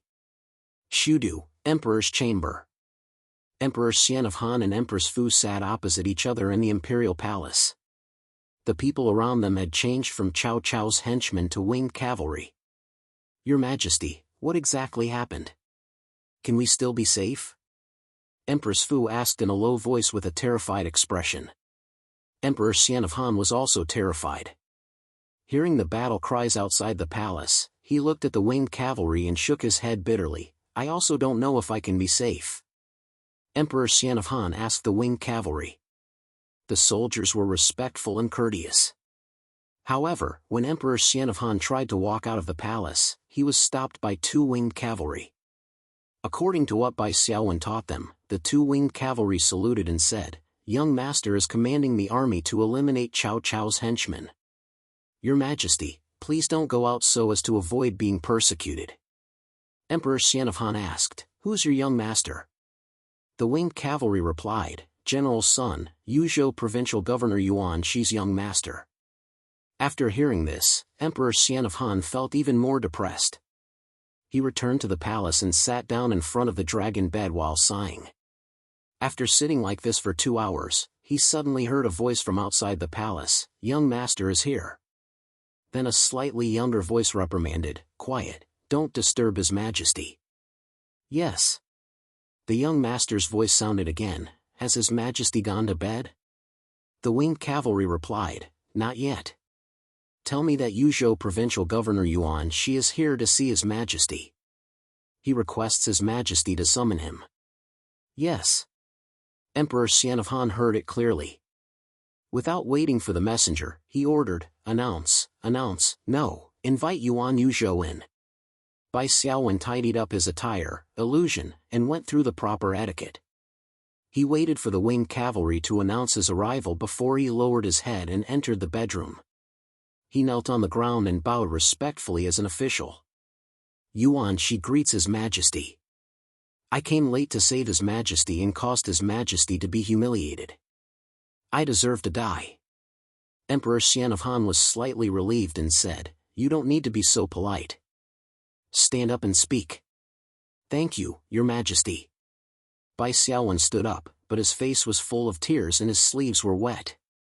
My father is in Jizhou, and he misses Your Majesty day and night. He often wishes that he could kill his way into Sudu, get rid of the state's traitors, and wait for Your Majesty.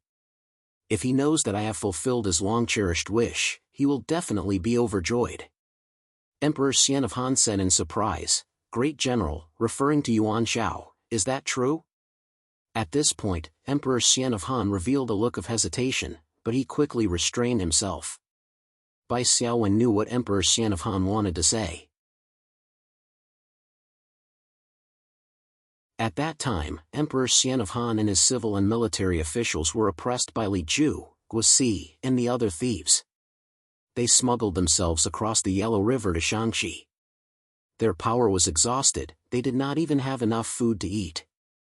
They could only eat dates and chestnuts as food. The clothes they wore were tattered. After Yuan Shao seized Qi province and established his foundation, it was Zhu Shou who first persuaded Yuan Shao to welcome the emperor. However, Yuan Shao did not do so for two reasons. Firstly, Emperor Xian of Han, Lu Xia, was established by Dong Zhuo. When Lu Xia was established, Yuan Shao had expressed his opposition. Secondly, Yuan Shao was too ambitious and short-sighted. As the strongest warlord at that time, he saw the emperor as a burden and a stumbling block. Furthermore, he felt that the Han dynasty had already declined, and the emperor was of no use. As for when Cao Cao welcomed the emperor, he used the emperor to command the Guangzhou region. Whether or not Yuan Shao regretted it was unknown.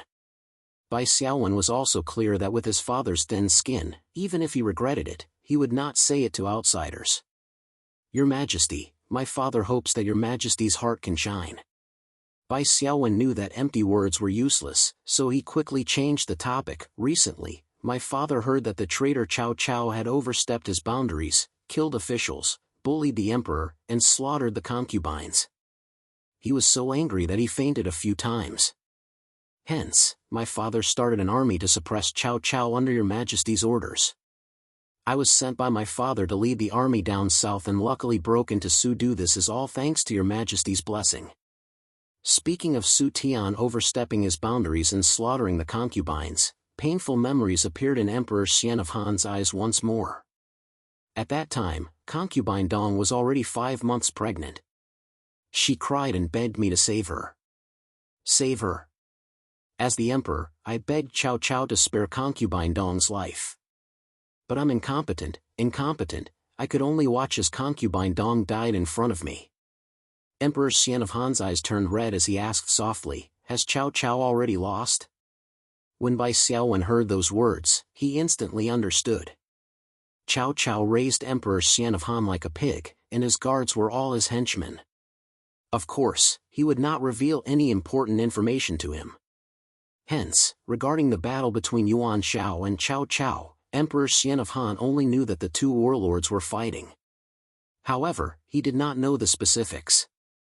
This time, seeing Yuan Shao's son actually lead troops into Sudu, Emperor Xian of Han did not understand the situation and thought that Cao Cao had already lost. Bai Xiaowen's thoughts moved slightly. He deliberated over his words and said, Your Majesty, do not worry. Traitor Cao has already exhausted his strength. His defeat and death will be within a month. Good. Emperor Xian of Han let out a sigh of relief. Cao Cao lied to the emperor, I really want to eat his flesh and sleep on his skin. Bai Xiaowen immediately said, Your Majesty, the plan to attack Cao Cao has not succeeded. Now that the Cao army is still resisting in Guandu, the heroes of the world are just watching. I suggest that your Majesty issue an imperial edict to order the various vassals to attack Cao Cao and hasten the defeat of Cao Cao.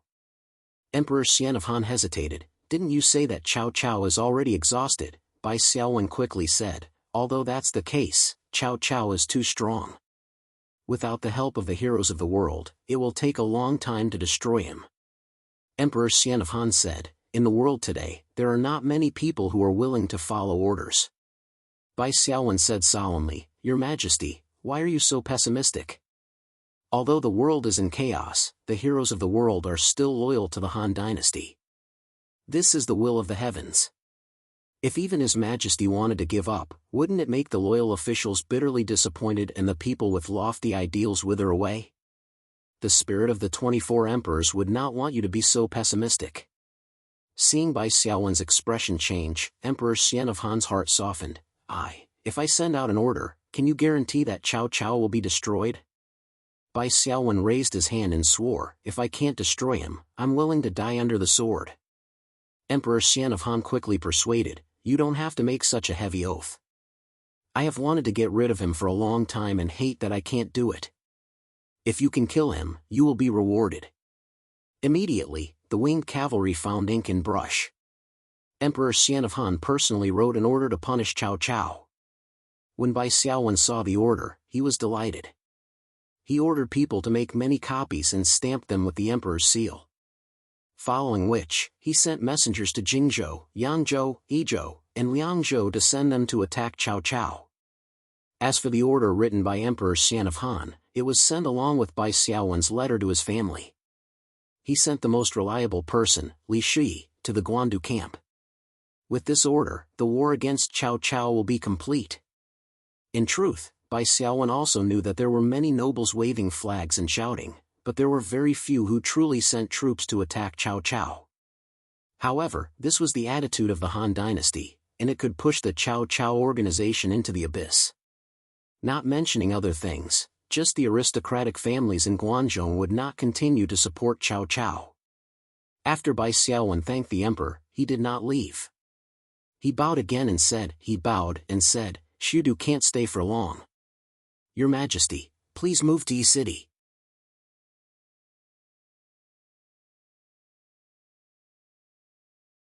Chapter 1244. Emperor Xian frowned. You have an army, so why can't you defend the city? Based on what you said, the destruction of that traitor Cao is not far away. Shudu City has thick walls and is perfect for defending. Bai Xiaowen shook his head. Your Majesty, that traitor Cao has been in Shudu for a long time and has many henchmen. When I broke into the city, the granaries of Shudu were burned down. The army has no food and cannot defend, so we can only retreat. Emperor Xian said angrily, that traitor Chao's henchmen are poisonous. Since you are in charge, we cannot let them go. The remaining members of the Cao clan, led by Minister Sun Yu, should be collected and killed to prevent future troubles. Bai Xiaowen thought to himself that this Emperor Xian probably had a lot of grievances in his heart. If Emperor Xian took power, heads would roll and blood would flow like a river. Who knows how many people he would have to clean out. Bai Xiaowen said, Your Majesty, that traitor Cao is strong, and most of the officials are being threatened by him. Now is the time to fight for the people's hearts. If we kill them, we will push them towards him and break their hopes of making things right. Emperor Xian's face was still filled with rage. Bai Xiaowen tried to persuade Emperor Xian to follow the army up north and move the capital to Yi City. Emperor Xian was hesitant. After going through the tough days of not having enough food to eat, Emperor Xian of Han knew the value of a stable life. Even though Yuan Shi appeared to be very loyal, his father, Yuan Shao, and his uncle, Yuan Shu, were not pure officials. What if they moved to Yi City and Yuan Shao was worse than Cao Cao? Wouldn't that be like meeting a pack of wolves right after leaving the tiger's den? If they were to encounter tyrannical people like Li Ju and Guosi, even the current stable days and the dignity of the imperial family would be completely thrown away. Bai Xiaowen tried to persuade him, but Emperor Xian still shook his head. The officials are all in Shudu and cannot be moved easily. Bai Xiaowen said, I will be leading 20,000 troops this time. It will be enough to protect your Majesty and the Duke as they head north to Yi City. Emperor Xian shook his head. Yi City has never been the capital. Without a palace, there is no ancestral temple. Even if I go to Yi City, how can I worship my ancestors? Don't say any more.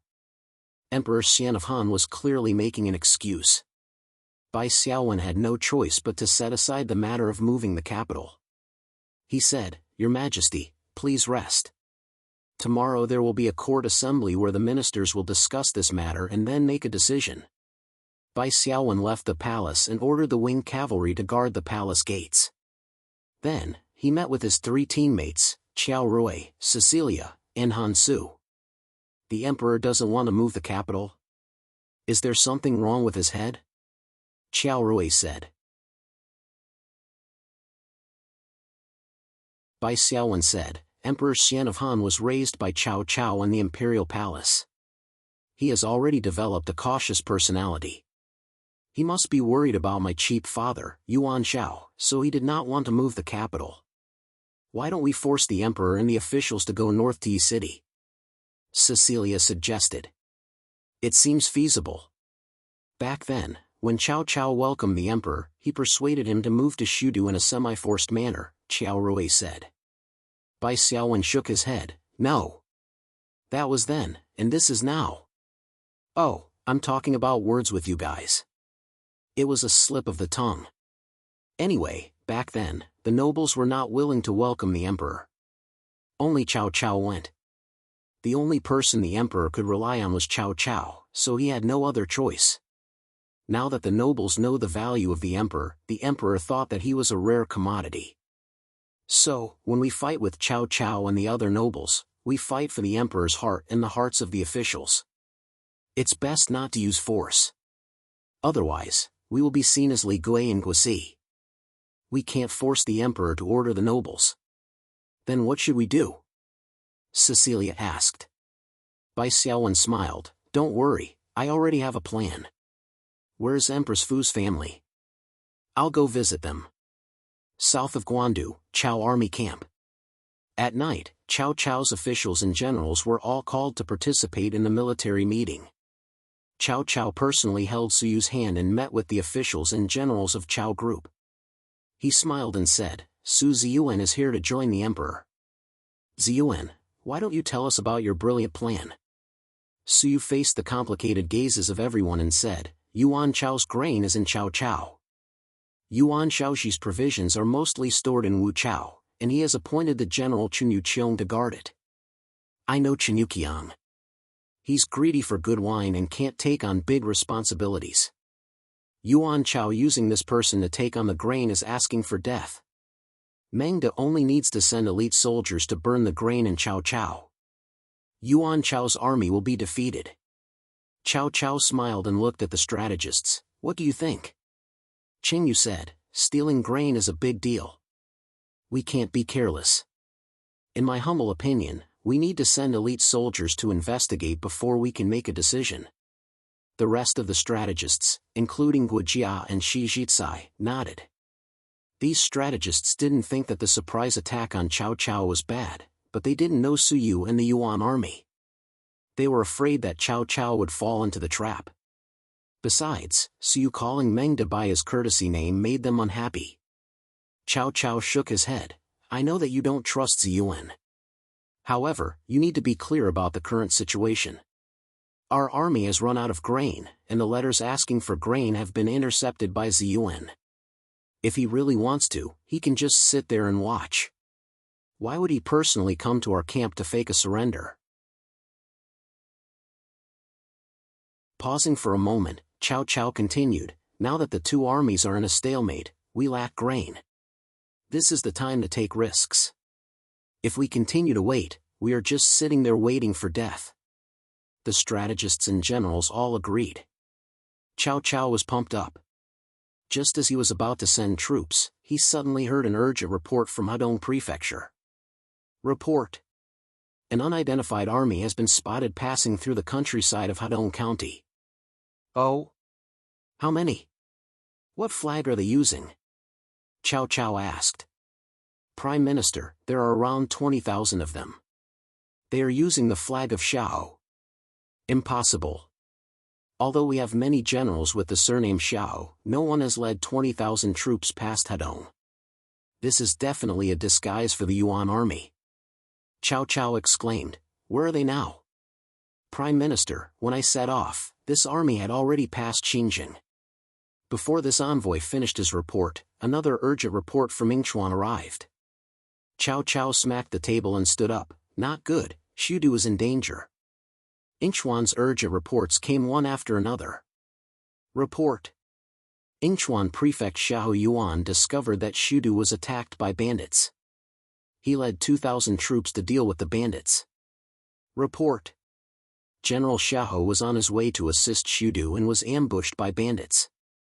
Unfortunately, he died in battle. Report. Reporting to Prime Minister. Shudu's killing cries shook the heavens. The city has been broken. Prime Minister's family and all the nobles in the city are all dead. Cao Cao was extremely shocked. He sat down on the table and said, impossible. Even if the Yuan army has 20,000 men, how could they break the city so quickly? What about Sun Yu? Why didn't he defend the city? The last emissary added carefully, explaining that the Yuan army had split into two groups. One group consisted of 20,000 Yuan soldiers, traveling at a slower pace, while the other group consisted of 800 elite cavalry as the vanguard. They were lightly armored and traveled at double speed, traveling day and night.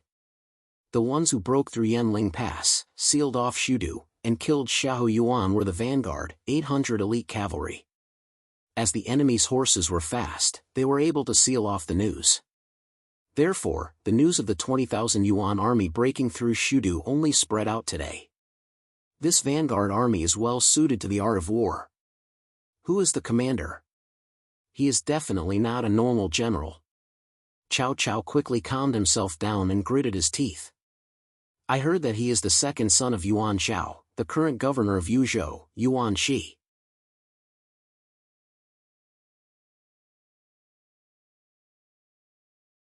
Chapter 1245. Cao Cao was shocked. The Yuan Shiu single-handedly conquered Liaodong and destroyed Zhang Jiao. That's right. Cao Cao sighed. Yuan Shao is so useless, how could he have such a son? If I had such a son, I wouldn't hate him.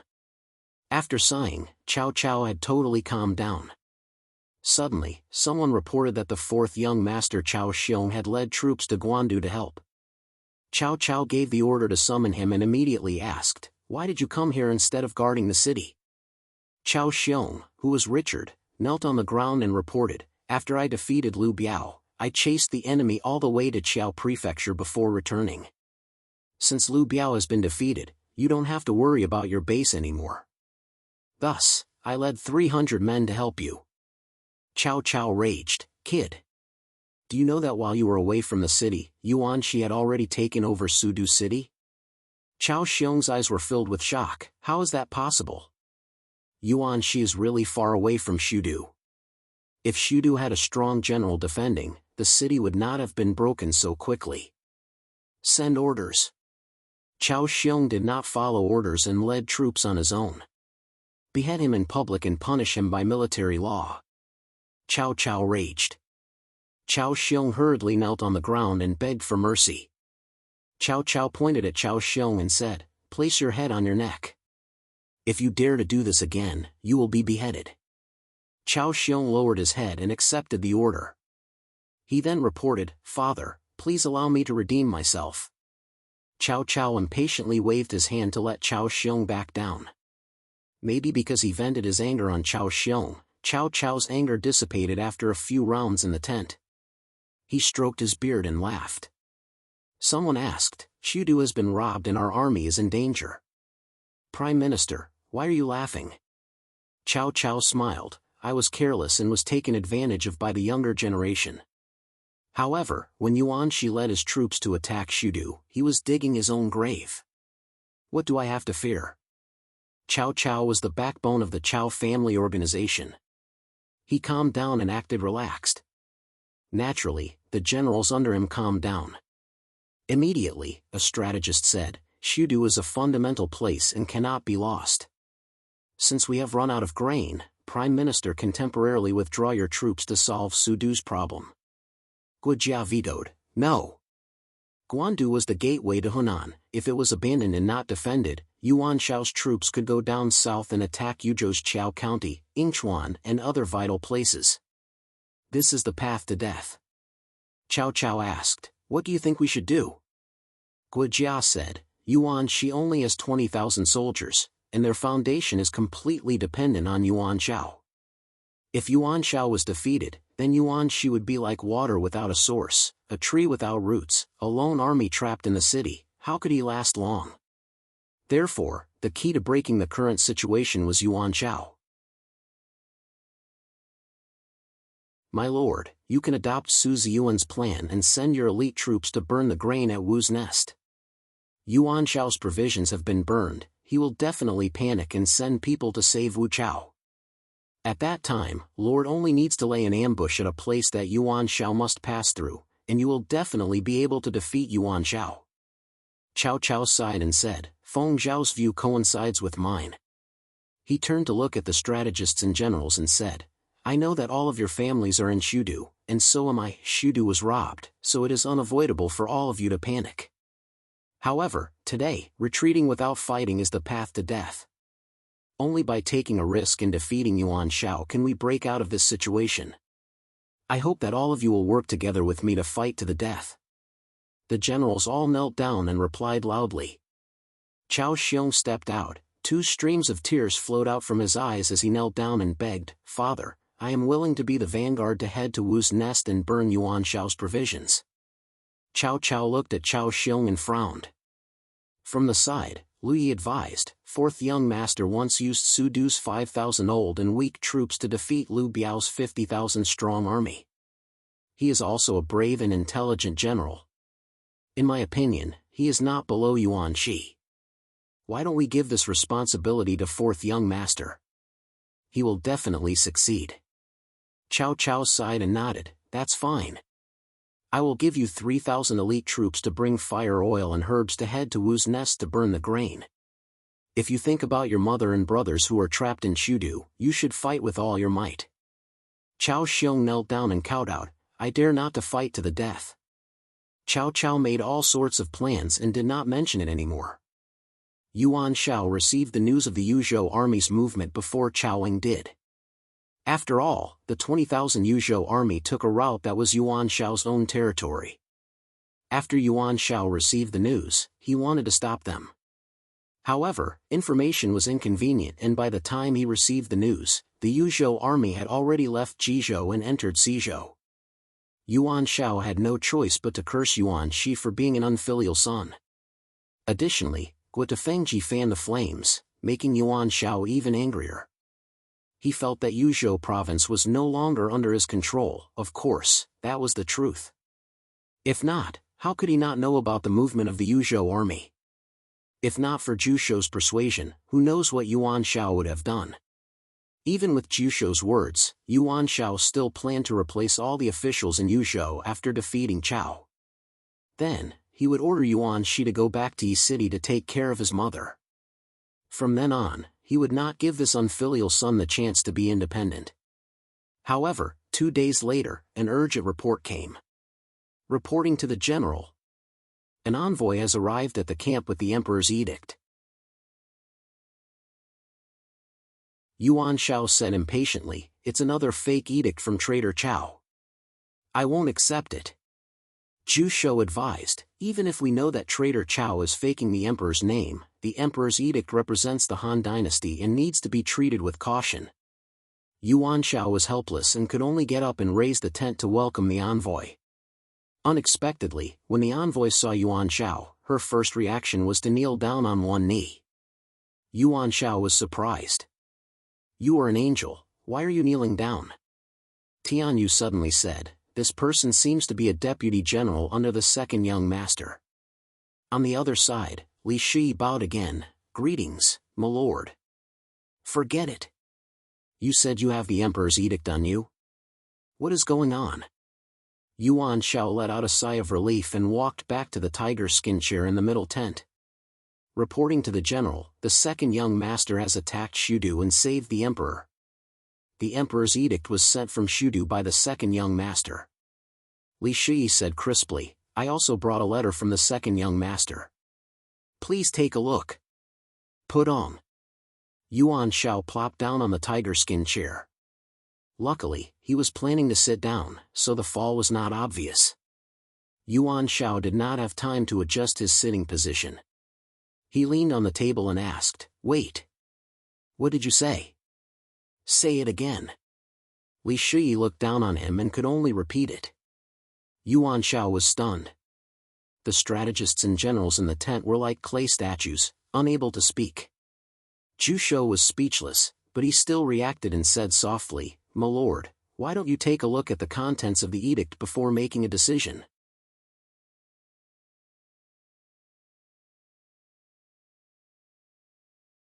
Chapter 1246.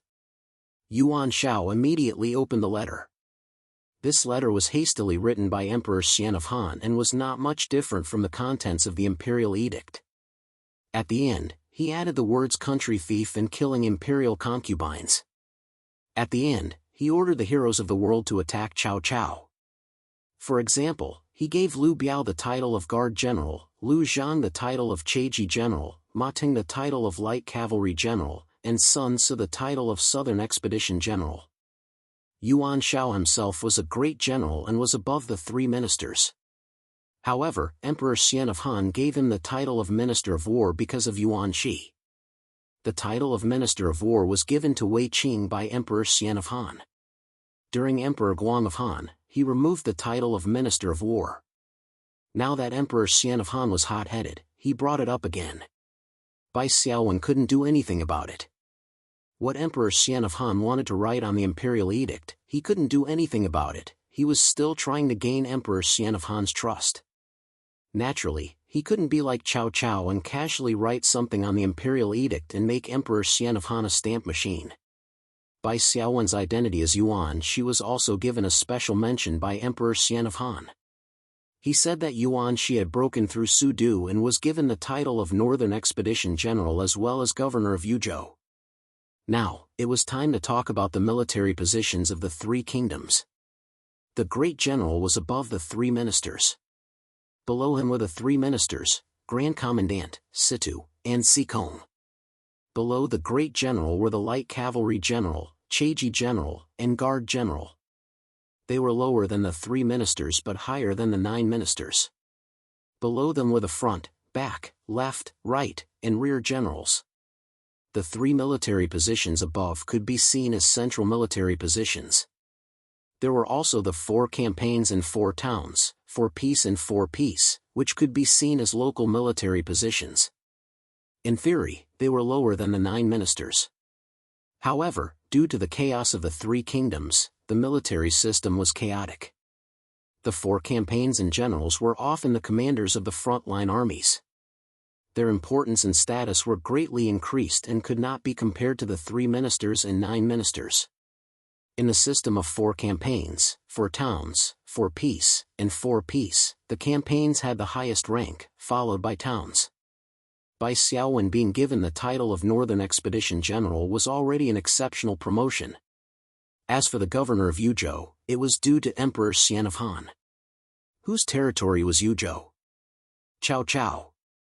Appointing Bai Xiaowen as the Yuzhou governor, Emperor Xian of Han wanted Bai Xiaowen to defend Shudu and fight against Cao Cao. Furthermore, Bai Xiaowen was Yuan Shao's son. In Emperor Xian of Han's eyes, if his son were to fight with Cao Cao, how could his father not help? He would definitely fight to the death with Cao Cao. Yuan Shao read the imperial edict and received Yuan Shi's letter from Li Shi. He skimmed through it and found that it was basically an explanation of why they sent troops to attack Sudu, as well as some follow-up suggestions. Actually, Yuan Shao was quite happy. Putting aside whether or not he agreed to Bai Xiaowen's deployment of troops, being able to raid Cao Cao's lair was already a great achievement. No one could deny it. What was originally a stalemate was very likely to become a one-sided situation. Other than that, Emperor Xian of Han's imperial edict conferring him the title of Grand Marshal made Yuan Shao feel extremely proud. Sitting in front of the table, Yuan Shao stroked his beard and asked with a smile, "The imperial edict and Qian's letter are for everyone to see." After the strategists saw it, they all congratulated Yuan Shao. As for Bai Xiaowen, they were naturally full of praise. Within the tent, it was a joyous and peaceful scene. However, there were still some people who were unhappy. The one who was unhappy was naturally Yuan Shan. In his heart, alarm bells had already rung. Second brother has been causing too much trouble recently. What is he trying to do by jumping up and down like that? With Yuan Shan's thinking, he could only think of one possibility. Yuan Shi's ambition was to fight for the throne. Originally, Yuan Shan wanted to fight for the throne with his big brother Yuan Tan because he wanted to rely on the theory of establishing the virtuous to go against the tradition of establishing the elder. However, now that Yuan Shi had appeared out of nowhere, there was no chance for Yuan Shang to become the virtuous. In Yuan Shang's heart, he immediately listed his second brother, Yuan Shi, as the biggest threat. If he wanted to fight with his big brother Yuan Tan, he had to defeat his second brother first. Yuan Shang repeatedly signaled to Feng Ji. What he did not know was that Feng Ji was also thinking hard. However, the imperial edict and Bai Xiaowen's letter were impeccable. The great merit of attacking Sudu could completely cover up the crime of sending troops without permission. What could he use to attack? Although Yuan Shao was easily swayed, he was not a fool. Right now, Yuan Shao was in high spirits. If Feng Ji attacked Yuan Shi out of nothing, he would definitely be reprimanded. Feng Ji could only try his best to say something. Lord, a few days ago, Suyu seemed to have proposed to attack Su Du. Calculating the time, it seems to coincide with the time when second young master sent troops. I haven't seen Suyu these days. Could it be? Yuan Shao's face stiffened. Just a few days ago, Suyu advised him to send light cavalry to attack Su Du. Because Suyu's nephew was corrupt and illegal in Yi City, he rejected Suyu's suggestion and even scolded him. He hadn't seen him these days. Now, Yuan Shi used facts to prove that Suyu was right and he was wrong. Could it be that Yuan Shi had taken Suyu's advice and launched a surprise attack on Su Du? Didn't this mean that I, Yuan Ben Chu, was blind and did not recognize a good plan? Not even as good as my son? The more Yuan Shao thought about it, the more likely it was. The smile on his face stiffened. Zhu Shou said, impossible. Yozhou's army attacked Su Du in a surprise attack. It was a long way and they had to plan for many days in advance. According to the time, Suyu's suggestion was rejected and the time when second young master sent troops to Yuzhou was almost the same. If Suyu's suggestion was rejected and he turned to second young master, it must take more than a few days to prepare. Even now, he may not be able to send troops. Not to mention the result of the battle. So I conclude that second young master didn't rely on Suyu's suggestion to attack Su Du. It can only be said that great minds think alike. Suyu and second young master secretly agreed on the plan to attack Su Du. Zhu Shou was right, but Yuan Shao's face became more ugly. Great minds think alike? Then what am I? Am I an idiot? The atmosphere in the tent became stiff with Yuan Shao's face. Feng Ji glanced at Zhu Shou and laughed at him in his heart.